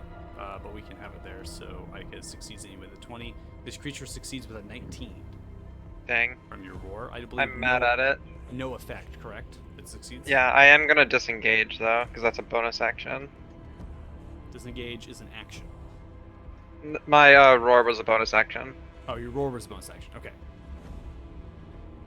Alright. Yeah, I'm gonna go like behind this pillar kind of thing. Okay. Tucking behind the pillar to hide it. Okay. Awesome. Or like tripping almost, because I'm bleeding out Okay. from one hit. And that's my turn. Alright, we come to Ferox. This is What kind of charm is This this? is a standard charm person spell. So you So, are just seeing rainbows and sunshine from the person over in the corner. But Just you this still have- guy I regard just as that- a just that friendly. person. Correct. Okay. And then we have the mirror going off over here. Correct. Oh. Yep, looks over to this guy and is like, well, you're not such a bad fellow. Goes on the other side of this beast and just kind of takes a seat and takes out some good berries. Okay. All right, we come to Elise, and this is where we actually are going to break initiative. Okay, we're going to end combat. The creature down below that's no longer in a frightened state, shouldn't be in one, sees what's happening to the mirror, sees the creature going onto a knee, and attempts to do a full dash running away. I will allow everyone to take a ranged attack upon this creature if you want to. That is a free thing to do. We're breaking initiative right now. If you want to see is this rogue figure's running away, dropped the item it was carrying, which was the short sword at the time, and was holding onto the rod with the left hand and sprinting to get out. In lieu of that, can I spare the dying the Duke? You want to spare the dying the Duke? Because it was just narrated an arrow into his eye, right? Like, is that like, do I guess do I think spare the dying would keep it from being dead? So, spare the dying, I believe you have to have, because it is in the brain, right? So, Yeah, then it probably wouldn't work. So I you're don't good. think it would work. I was like going back to my Walking Dead roots here and being like, if it's good enough for zombies, maybe. I don't know. I mean, that's pretty fair, actually. Yeah. It's good ruling. Yeah. Yeah, that's it. Walking I didn't know how far it went I- in. You know. I think it went too Maybe just far. a tip? I think it went too far at this point, straight in the back of the cortex or something, all the way in. Feel like So kind of look CJ down and like, oh, I can spare that. Oh no. Ooh. Okay.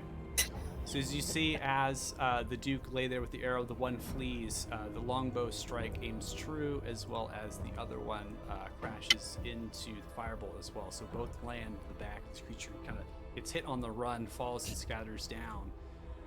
You see as Elise begins to move up towards the actual altar. As she does, she slowly moves, kind of looks towards the Duke and looks up towards the mirror. We don't have much time. I appreciate all of your help and your service here. What do you need? I need nothing. Oh. You have done it. I don't need anything now. Woo, campaign over. Don't be afraid of what's going to happen next. Does she seem like she's actually has our interest at heart, or she's like, Roll insight. Do that too. Yeah.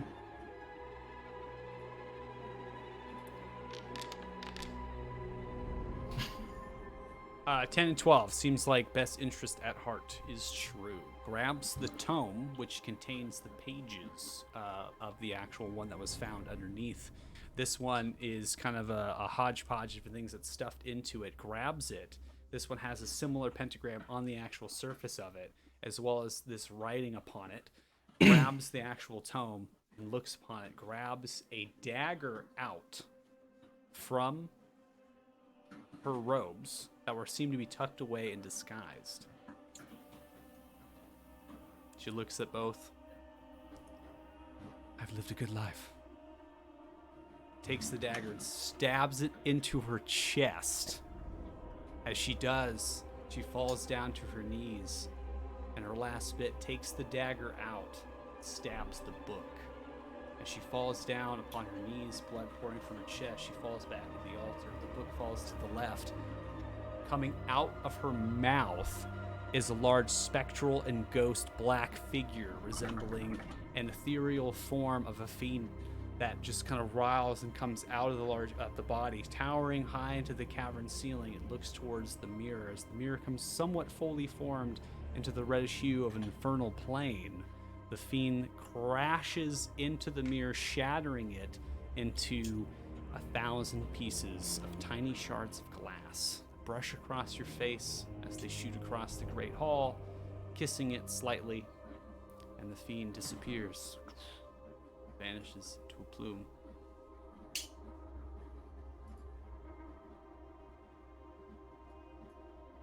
Alrighty. Wow, that's disappointing. Does anybody know what the fuck just happened? No, I charged in there to save her, and she killed herself. So, yeah, I don't know. I cut the Duke's head off and take his necklace. Okay. Yeah, King, you don't know about our little deal, do you? No idea. I would like to check the Duke and Elise's body for anything of value. Cast some guidance myself before I do. Okay. That's So totally fair. I you just take the head and necklace. So as you look back, you see that the demonic creature that was kneeling down to the mirror, an opening in the actual crevice has swallowed it whole and resealed itself as the creature just kind of falls through the crack, disappearing out of sight. The spongy creature was running away. You're not entirely sure if it baited out or where it went. So you have the necklace, Kyler, and then Kane, you And the are head. And the head. Okay. Specifically the head and the necklace. That's all I took. Okay, and then Kane, you are inspecting the Duke's body? Yeah. Okay. So upon the actual... Yeah, go for it. You roll investigation. That's fine. 22. That's super high. So you move on to the Duke's body. Again, the robes themselves seem rather high quality of silk. The Duke has many different rings upon his fingers, one of which catches your eye. It seems to be a golden circlet with an interesting gem within place. The other ones seem rather common as far as precious metals go. The short sword has a black kind of actual hilt to it. It kind of pulls outwards and then curls. And then the handle has a wrap that comes around it that's made out of a silk of red and black. And then the pommel is a common steel material, but it's shaped into like a diamond. So the short sword catches your eye as being somewhat higher quality. Revealing as you pierce, you kind of move the robes back, it does appear that he was wearing a piece of studded leather underneath. Ooh. As you kind of move through the folds of the robes. And the studded leather actually has these black studs about it and seems to be made with a higher quality of leather. Okay, I will share that information with the group. For now, put the sword and rings, including the ornate one, into my bag. Also, make sure the group knows, and I'll ask if anybody needs or wants that leather armor. If we have any way of identifying anything, does anybody have that? Nope. I mean, clearly you all look at me because you know I can do such a thing, but I won't. Or detect magic? I can ritual cast both of those. So over the next 10 minutes, I can do that and see if there's anything interesting on either of them. If you wouldn't mind doing that on the armor, the ring, and the sword. At least detect magic first, then if any of them are magical, then identify. I'll go ahead and do that. Can I fuse my gemstone piece together with the... Yeah, so as you get the amulet out, it was nice to pick up on the description initially of what the Duke was actually appearing to have some sort of crude gemstone within this actually amulet. You move over your crescent moon-shaped piece that you have, and you kind of bring it over. Again, they liquefy upon themselves. As they liquefy in air, they begin to fuse together, forming somewhat of a trigonal planar shape. That is a pyramid. Yeah, I picked up, but your fancy diction isn't going to get to me. Somewhat coming into a translucent color of white. So it's almost see-through at this point. Do I feel any different this time compared to, the no cold and Not that anything you know feel of. different? So you still feel the same sensation as far as what you felt before, but nothing new. Kind of lame, but okay. I'll work on that. And then I just put the head in my bag. Okay. Aika, as you ritualize detect magic, it does indeed feel like the 3 items that Kane had a successful investigation roll through and thoroughly went are magical. However, you do detect something else that is magical upon the Duke. What is it? It's somewhere upon the actual kind of underneath the studded leather armor in a small pouch that's tucked underneath. You are able to kind of move and grab underneath and see it. Again, as you come to, though, from where you imagined the magic to be, there's nothing there.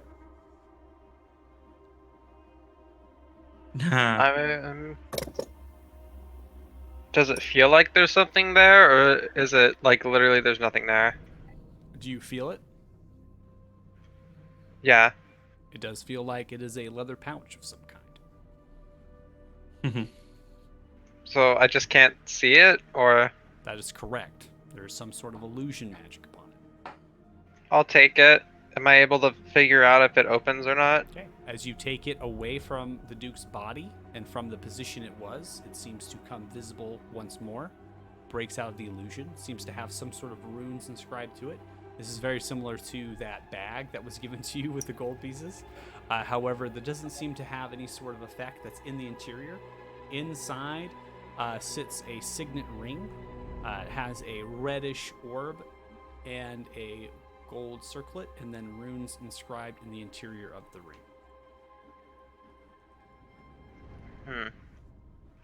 Am I able to cast Identify on what objects we have? It'll probably take a bit because I'm ritual casting it, but Sure. still. Yeah, I mean, if you're gonna ritual cast it, we can come to that point. We have yet to take a break. We have been in the midst of a lot of combat back to back, so we can definitely do the Identify in the process of taking the break. I think that's fine. It doesn't seem like anybody is coming into the Great Hall anymore. Again, time has passed after this event has happened. While all this is going on, I've been searching Elise. Okay.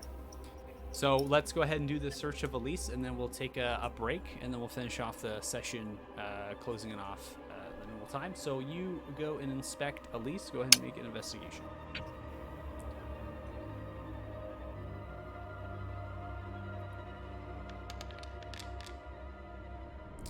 Okay, 15. So you inspect Elise. It definitely feels like, as far as kind of going about Elise, that there's no armor here. Again, this is normal clothing of what she was wearing.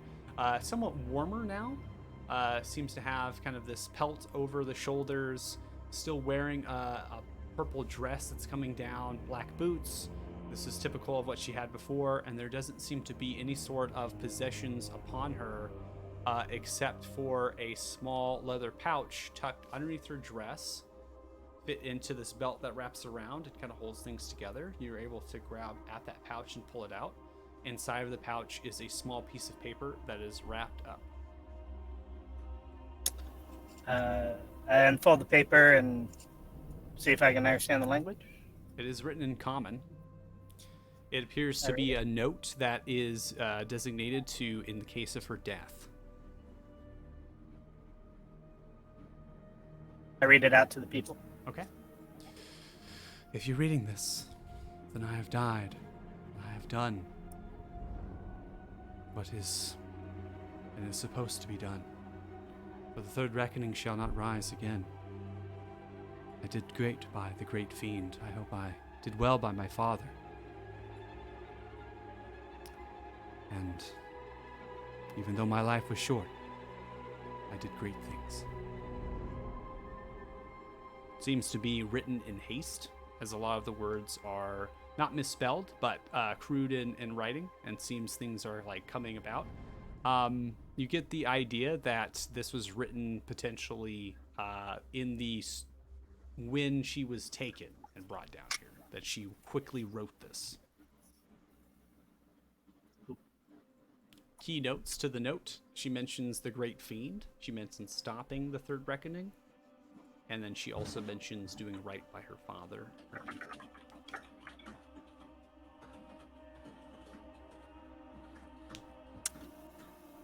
The third reckoning, you said? That is correct.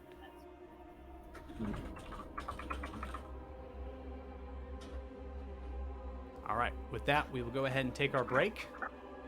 We'll do a 10-minute break. It's 10:22. Whoa! All right, so 10:32. We will come back, and we'll have a little bit to finish the session off. I was just going to power through it, but... I need to get some water. My lips are like super chapped, so That's why you drink beer, dude. I can't. Mm, Gluten. the gluten, yeah. The gluten. I forgot about I can't have the gluten. Get that gluten-free shit, bro. We'll come back. We'll come back. We'll say 10:30, so 7 minutes. We'll come Oh, back at 10:30. have you had Crater Lake vodka yet? In the meantime, I will go ahead and close up the stream. So if you're watching, well, stay tuned. We'll be back.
All right, welcome back. If you are watching this, awesome. I am. I don't think anybody is viewing it, to be honest with you. That's fine. but So as far as identifying goes, I went ahead and we ritualized cast the identify in that time. No one seems to have disturbed you. There are prisoners to the north and south within these small, somewhat caged rooms off of the annex. These people do not resemble that of miners, but rather maybe those that were actually traders. You know, people upon the caravans. So these are kind of folks that have been kidnapped, brought here against their will, put here into these cells, and noticing that there is a commoner that is dead, blood kind of pouring out upon the black marble, were used in some form of ritual casting. The items themselves, Aika, when you identify them, the ring hidden away within the actual leather pouch, the leather pouch itself was tapping into its magic. The ring is a ring of invisibility. The other ring that you found, Kane, was a ring of protection, and then the studded leather +1, and then a short sword +1.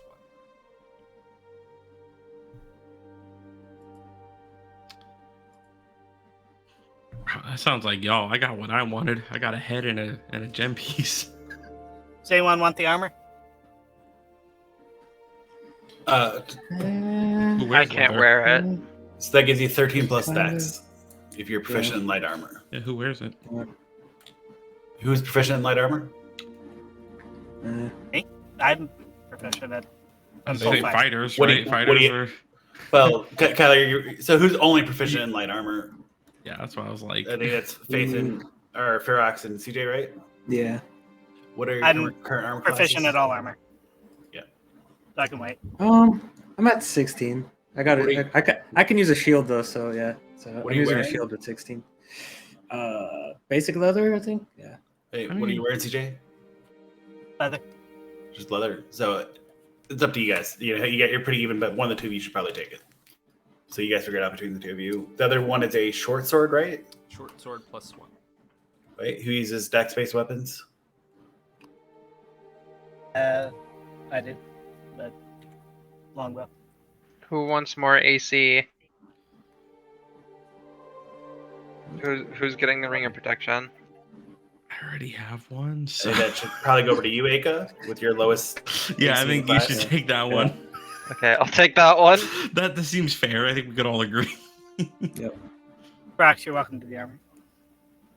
All right. All right, I went ahead and grabbed the ring of protection and attuned you to it, Aika, as well as equipped it into your inventory. You should see now your armor class goes up to 14 with mage armor, and then should automatically do +1 to your saving throws. Hooray! One extra armor. It'll save me It's been life and someday. death. And then Yeah. CJ is taking the studded leather. Is that what we? No. Mm-mm. Brox, Ferox's. Feroxian armor, right? All right. So it is in your inventory there. You can equip it now if you'd like. I'll let you do that one. The ring of protection is a little bit tricky to actually equip on. The leather armor should just be an easy one just to put on. All right. We have a ring of invisibility and a short sword +1 left. CJ, you're capable of casting invisibility on your own, right? Yeah. Okay, so the ring of invisibility probably should go to somebody else, so that we can have at least 2 people invisible. Yep. And then the short sword, I think either you or I can use it, CJ. So I think maybe you take the short sword, so when you have to be in melee, you can do more damage. what's do you know special what? about the Lord's short sword? It's +1. If your dex plate, or do you use dex or strength Yeah. to fight? Which one do you use? Which is Dex. better for? All right, so if you do, it's a dex-based weapon, so it'd be it is a 1d6 damage die, but it's 1d6 plus your dex +1. So what's your dex modifier? +3. So you'd be 1d6 plus 4 damage on your attack rolls, and plus it's a magical weapon. So Yeah, I'm happy to take it. I have to compare with longsword and such. Okay. Sounds good. what's your strength? 13. All right, so you're gonna consistently hit more when you use dex-based weapons. Just Yep. as a note, but I dragged a short sword +1 CJ into your inventory.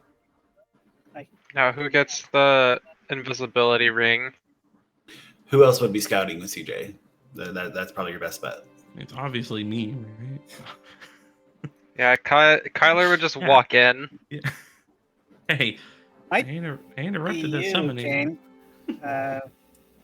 I'm capable of doing it because I can, pick locks pretty well. Yeah. Ooh, and it that would help. actually, yeah, that's Yeah. Yeah, So you can have it. that's really CJ good. and Yeah. I could probably go ahead and scout. I am going to need to long-term invest in armor that doesn't give me disadvantage, but I can do that down the road. So, Yeah. if we ever get back to town, does the town have an armor? I don't know. I didn't. Onto it, but yeah. It's a There's very a market. temporary town. There is a Oh, wait. small market riddled with some traders, but most traders are leaving as winter is coming. Mhm. Right. And then- Yeah. We'll figure that out down the road. Yeah. So yeah. Winter's coming. Yeah. Um, Winter so is coming. maybe for now I hold on to it, and then if we find a better use for it, we share it out. Everybody feel with that good party distribution? Does that everybody feel good with that? No I'm problem. cool with whatever you guys want. I got what I Yep. wanted. You guys get whatever you want. All right, the Ring of Invisibility is in your inventory, Kane. That item does need to be, I believe, attuned. I will attune to it whenever I can.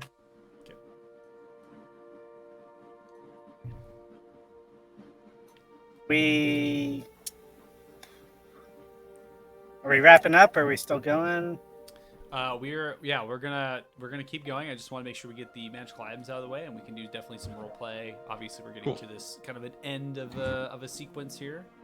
Probably more questions than answers of how you went into this area, which is very interesting. And then you do have these other kind of prisoners that are up north and south, and you also have a barricaded room up there of different people, and there's also north and Doors south. at the end of the hallways too, north and south.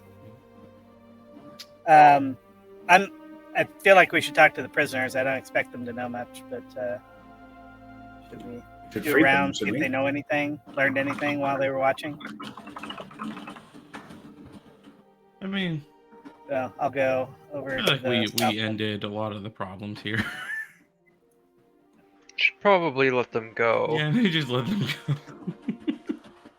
Are these doors Make to the our bottom way locked? They are That- locked. I'm that's- gonna go yeah, ahead I and went have and- them unlocked just because the Oh. key was on one of the robed figures, and we don't need to go through that. It's a little redundant. So I'm just gonna pop them open here, so you can see all of them that are inside. I thought So- they were rooms for loot. I didn't know before. I didn't care about Small these two. I was cubby looking for spaces loot. with about 6 or 7 feet ceiling height of crude stone, and then again these iron barred gates, so you can actually see inside of them. There is 2 to the north and 1 to the south, mixture of races, and they all are very appreciative of you doing this. Many of them were anticipating that they would die, so they're kind of groveling at this point. Thank you so much. We appreciate it. Oh, you've Are restored any of them in need of medical attention? None of them appear to be harmed. They don't seem to be, information didn't really need to be extracted from them or anything like that. So they seem to be in okay condition.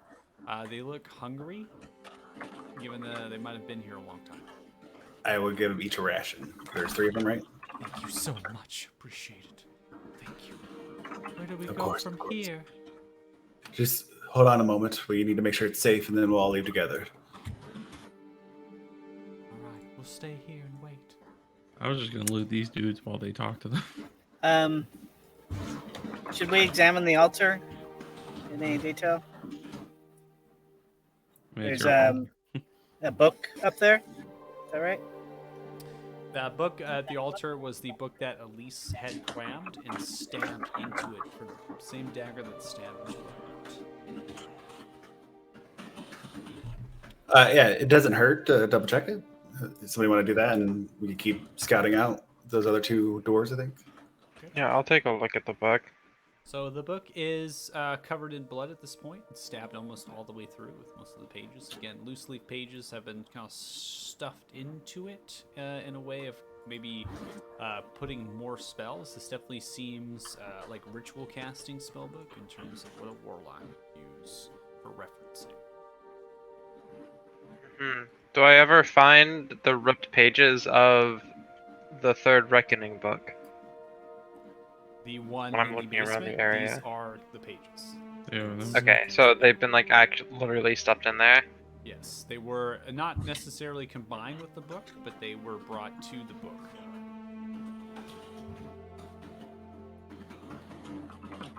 I guess I'll take the pages out and put it back in the spine.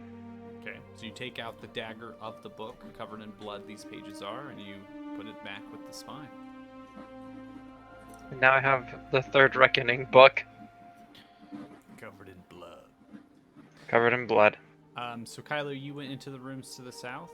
Those rooms, as you traversed into the hallway to the south, the hallway carried down, looped to the east, the bathroom to the north, 4 rooms along the south wall to the.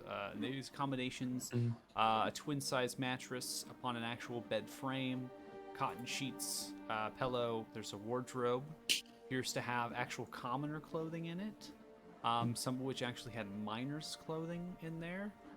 There's altars built into each room, as well as a small podium that has a book with some sort of chanting hymns and different things, as well as a similar, somewhat warlock ritual book in a smaller sense of what is found upon the main altar inside of the grand hall.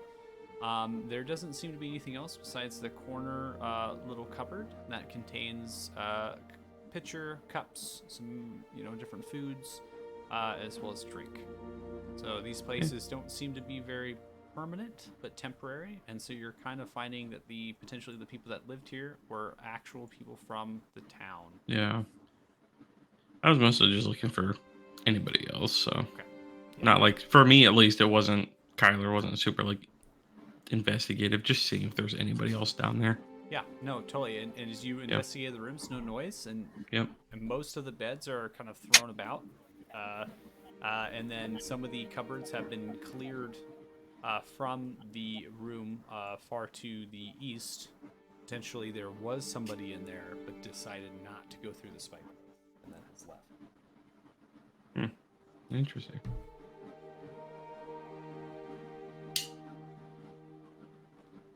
May I suggest a rest before we leave the caves? I don't know if we want to rest before we go up the floor. There was that room full of followers.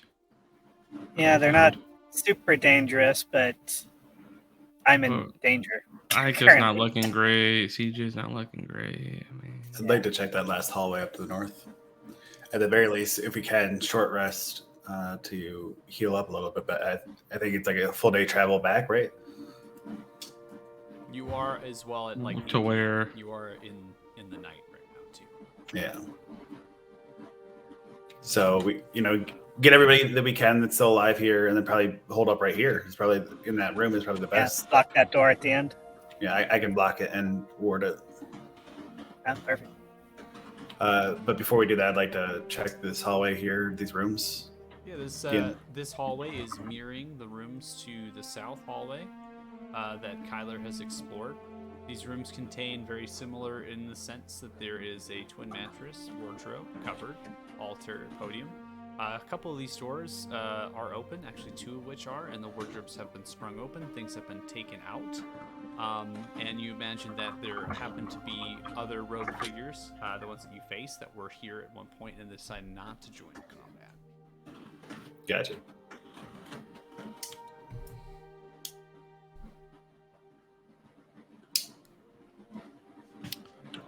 these guys got anything good on them? Yeah, so you go and look at the robed figures. I'm referring to now as the Warlock of the Third, which is given the Third Reckoning. We'll call them Warlocks. Warlocks of the Third. Now that you have had experience with them and understand that they are wearing robes that are over top of studded leather armor, and then a sheath with a belt, a leather belt comes around the side, and a short sword. The actual black rods do have some runic inscriptions upon them. But they seem quite like hollow in the sense that they're not really used as like a weapon that you would take and smack something. Yeah. All right. Cool. I want to take one just for retribution for my failed grab before. Retribution by failed grab. Yeah, gotcha now. Ha ha. And then Aika, you did have detect magic on. Obviously, which was 10-minute casting. You did not sense that the rods they were carrying were magical. Okay.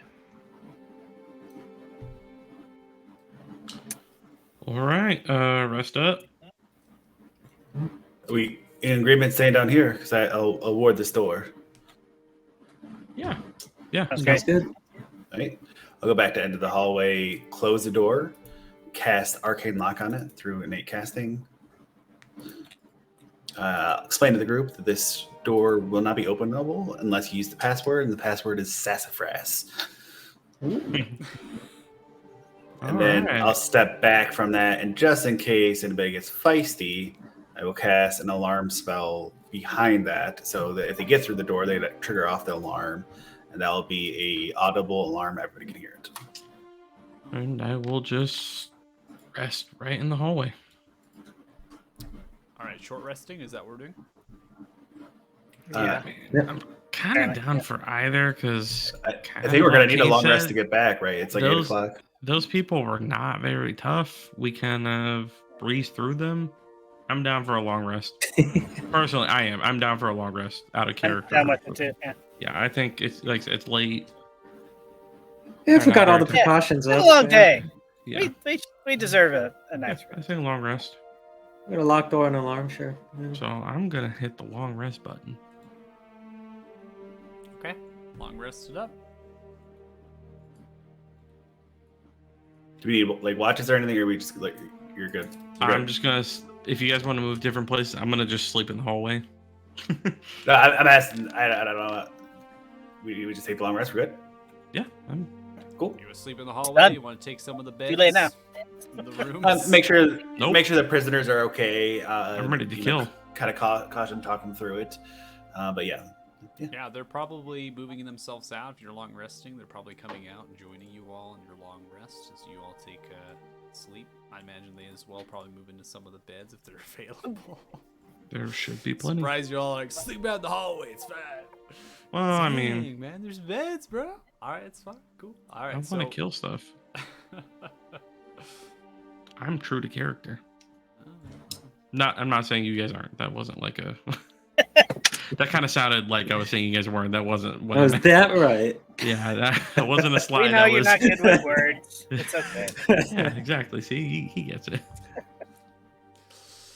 So 5 a.m. Given that you do have, I believe, Farax human, so it takes quite a long rest, and then as well as Kane sleeping normally. So 5 a.m. would probably be about the time that everyone would have in equating to a long rest. Nothing seemed to happen with the door. In fact, there was no movement through the night that was descending down the staircase. No one's coming back to this area, it seems. Smart. Ladies and gentlemen, mission accomplished. Should we go knock on that door? Or Which door? oh, the cantina upstairs, second floor. Oh, the people I ran into. the other people. I There mean, we might be can. some in the room, but I don't really want to. I mean, I got the Duke's head. At this point, I feel like they would probably. They sounded fearful. Yeah, I think I would. I could probably intimidate the hell out of them. So Yeah. If not, hey. I say We we just fight just leave, and then if we run into them, I'm all right with leaving. yeah, I think Did we we- leave, and then Yeah. if we run into them, we won't necessarily. Oh, we should probably go see the prisoners that you guys knocked out unconscious, i.e., free XP. Just saying. Did anyone look outside the door when we set off that explosion to make sure our horses didn't run away? What, Aventador? Oh, we're good. Aventador and I are tight. walk We back. I mean, I kind of made it to be that you moved the horses before you did that. I did would- like I a would- behind the scenes and. Yeah, I'm not gonna do too much to be like, you know. But what did you do about the horses, players? We exploded Yes, them, grass. obviously. we where do you think we put the explosives? Just really think about that. Yeah, I'm not trying to be like, you know, you put explosives next to your horses because you forgot. Sorry, blew them up. So, No, we are definitely no horses are injured or harmed in the making of this D&D This session, perfect. Well, I mean, we go back to the entrance. I'd like to carry. Can we get Elise's that door body open? out with us? Carry Okay. what? I'd like to carry Elise's body out with us. Oh, you're too kind. Because I would not have cared at all about that body. You grab the body of the half elf.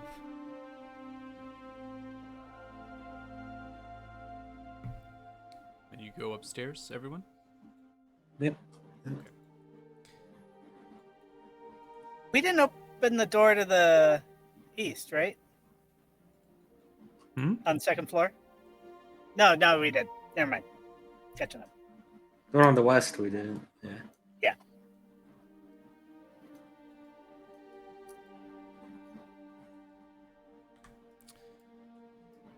So as you come up, you notice that there is slight different scraps of potentially maybe blood, like there was a scuffle of some kind on the actual stone tile floor. Moving up the actual staircase, as soon as you come out and pitter patter your foot, you hear voices coming from the other side of the the western door. Hello? Don't say anything. It could be them. Oh, but the other one's left. The servants, the master. I'm gonna knock on the door. You knock on it. Who's knocking? No, don't say anything. It could be them. What if it's the master? We have to respond. We didn't fight. What happens then? It's not them. It's not them? What are you saying? What do you I mean? can hear you. I can hear you. And You can hear us. Shut up. We don't Come mean any harm. on. Shut up. Don't say anything.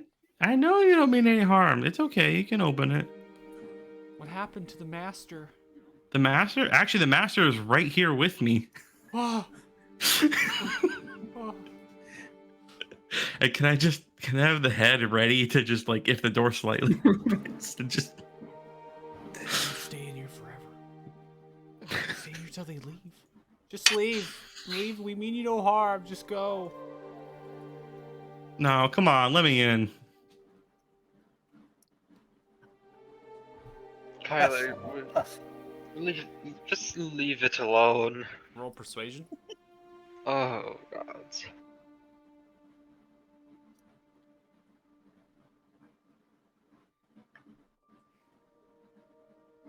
Did that go through?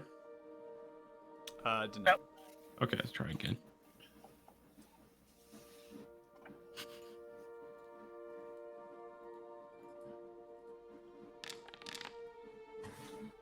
I think we should open it. Come on. Your movements. Different things. They open it. See numerous amount of figures stacked. Behind the door is some barricades of tables and chairs that moved around from a grand eating area. You also my see God. behind them is a kitchen, which more of these figures are upon the stairs as well as below it, toward leading up towards a kitchen that works itself into the actual stonework. You're not entirely sure where the ventilation for some of these ovens are. You see that they're all kind of looking at you, short swords drawn. They begin to sheath them as the head of their master Yep. is held outwards. Boom. He's dead. The master's dead. Leave now. We may spare your lives. Leave now. Oh. Where will we go? I'm just not even gonna respond. Just look at them with the head in my hands. Go on, you're free and then to do whatever you like. You don't have to take anybody's direction now. Right. We'll leave after you leave. I put my hand on my battle axe. We mean you no harm. Kyler, We didn't fight. come on.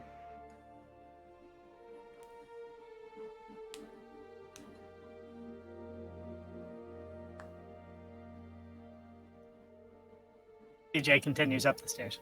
All right. So he goes up the stairs. I was like, I only got one person telling me to come on. Everyone else is just sitting there. I'm not gonna move. I'm gonna go grab Kyler's arm and try to drag him with me. All right. right, Kyla, you're being dragged away. I'm gonna resist. You're gonna resist? Oh my Well, god. like I said, I had a I'm liner. gonna I cast had a calm liner. emotions on Kyler. Oh, the thing is, I'm not emotional. Yes. I had a liner for when before he cast darkness. He said, "Was I ready to see my friends die?" You guys aren't my friends yet. This is too early to be calling friendship.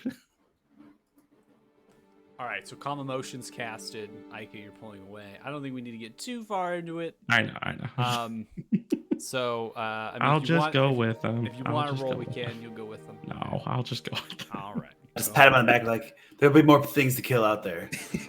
There'll be more things to kill out there. So You know the what? 3 Y'all talk a lot of prisoners- shit for me killing, but you guys shot an unarmed man fleeing away from us, and I didn't throw anything. Just saying. So the 3 prisoners, they come up the stairs with you, following behind. As they do, you move up the stairs. They turn to look at the crowd that has formed at that western door. They begin to cry, looking at them, fearful of what they've done. Potentially, they were the ones who helped capture them. So they help and go up to the next floor here, which is the main level.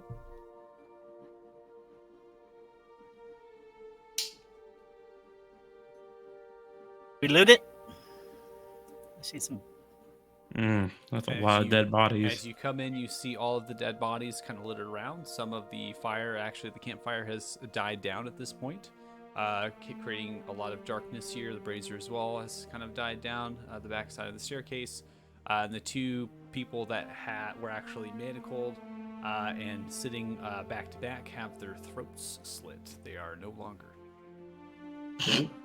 Jeez. Yeah. Glad someone's keeping track of those. That was our XP. Think about that. Think about that. That is no longer ours. Man, that is a bad way, man. I'm not sure that we should look at every human life as XP, but sure. Is that what kind of, it's like You see ain't- the you ain't- Matrix, you where ain't there's calculations thinking, of boy. XP. On that Time to get- bombshell- DJ is examining these sacks along the. Time to get on that grind set, brother. Yeah, so you dig into those sacks. You find in 3 different of the sacks are a bunch of apples, and in 2 of the other sacks are potatoes. Apples growing up. Grab an in the apple. game. Yeah. Apple a day. Encourage the prisoners to take supplies they need for the journey back, as far as food, coats from these cultists or whatever. Yeah, you see some of them grabbing some actual coats that are lying around to gather warm. Some of the actual ones are getting the short swords, grabbing the actual weapons, things in the armor, putting it on that fit, and then food and different things. Definitely salvaging what they can. And one of them actually comes up to all of you. Caravan, is it somewhere close by? Or where are we? Yeah, if you were the traders that had the caravan attacked, it's actually on the way. We can leave them there. We're traveling the same direction, so we'll get you there. All right. Thank you so much. All right. Seems like there are 3 different independent people, but they grabbed themselves together as traders, forming a caravan across the Frostburn Valley to stay safe and gathering weapons and whatnot. They'll be even safer. Right now, it Look is for 11 horses. And yes, you get your horses. We are at 11 p.m. So I think it's honestly a really good time to stop, so Yeah. we don't have to move on to another area. And with that, I will go ahead and calculate experience. Could have been more if you let me fight. If Just you saying. have any questions at this time, again, probably how you got into this area and how you probably more questions than answers, to be honest with you. But you did have that kind of that note from Elise upon her death, giving some information upon the motivation to do what she did, as well as the power that she held, and as well as maybe the Duke. I don't know. I think that's where the questions lies. Where was the motivation of the Duke? Yeah, that's Something.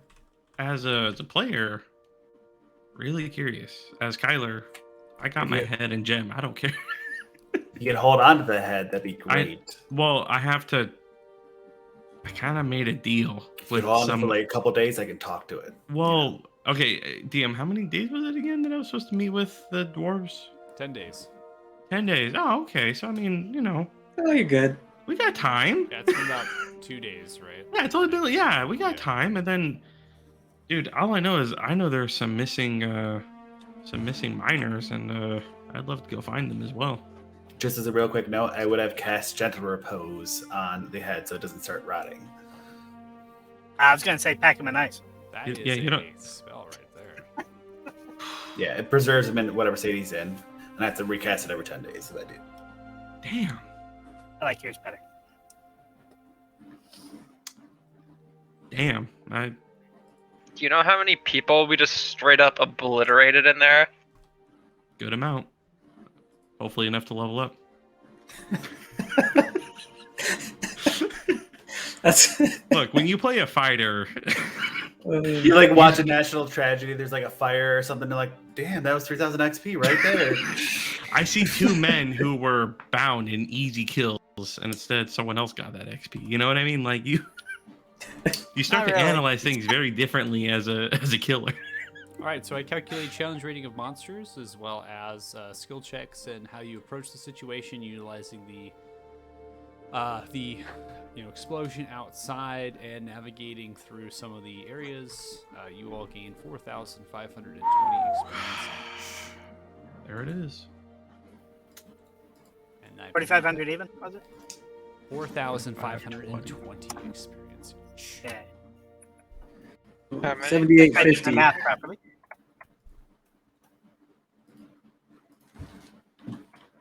How much was it? 4520. Yeah, so it should put you at 7,850 total for everyone, I believe. I did my math correctly. And that should put you at the next level, Yep. which is level 5, right? That means an extra attack. That means fireballs. Yeah, that means it's getting good. That's what that means.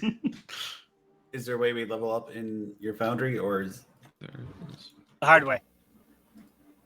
You drag another there- level onto your Got it. character. That adds one to the level, but then you gotta double check everything. Is there an easy way to level up in Foundry? Just change the under your features and class. Just hit. yeah, you can just edit the levels, but Yeah, you just go Yeah. from 4 to 5, and then it asks you if you want to apply. No, yeah, I know that way, but I looked for a module to see if there was a better way to level up. Yeah, there's I no don't like know. charm monster or anything like. Yeah. from I felt like Roll20. that was the easy way. Is that yeah? Well, That's pretty- To me, yeah, I felt that was easy. yeah, I'm over here looking at the 15 spells I have to add. Same thing with rocks. Yep. It's Yeah. it's mainly a challenge if you're on some subclass that's not part of the SRD. That fighters are easy. Fighters With the are awesome. experience given out, I'll go ahead and close out the stream. If you are watching this, thank you so much for watching our stream, and I hope you enjoyed it. And take care and have a good night. All right, bye.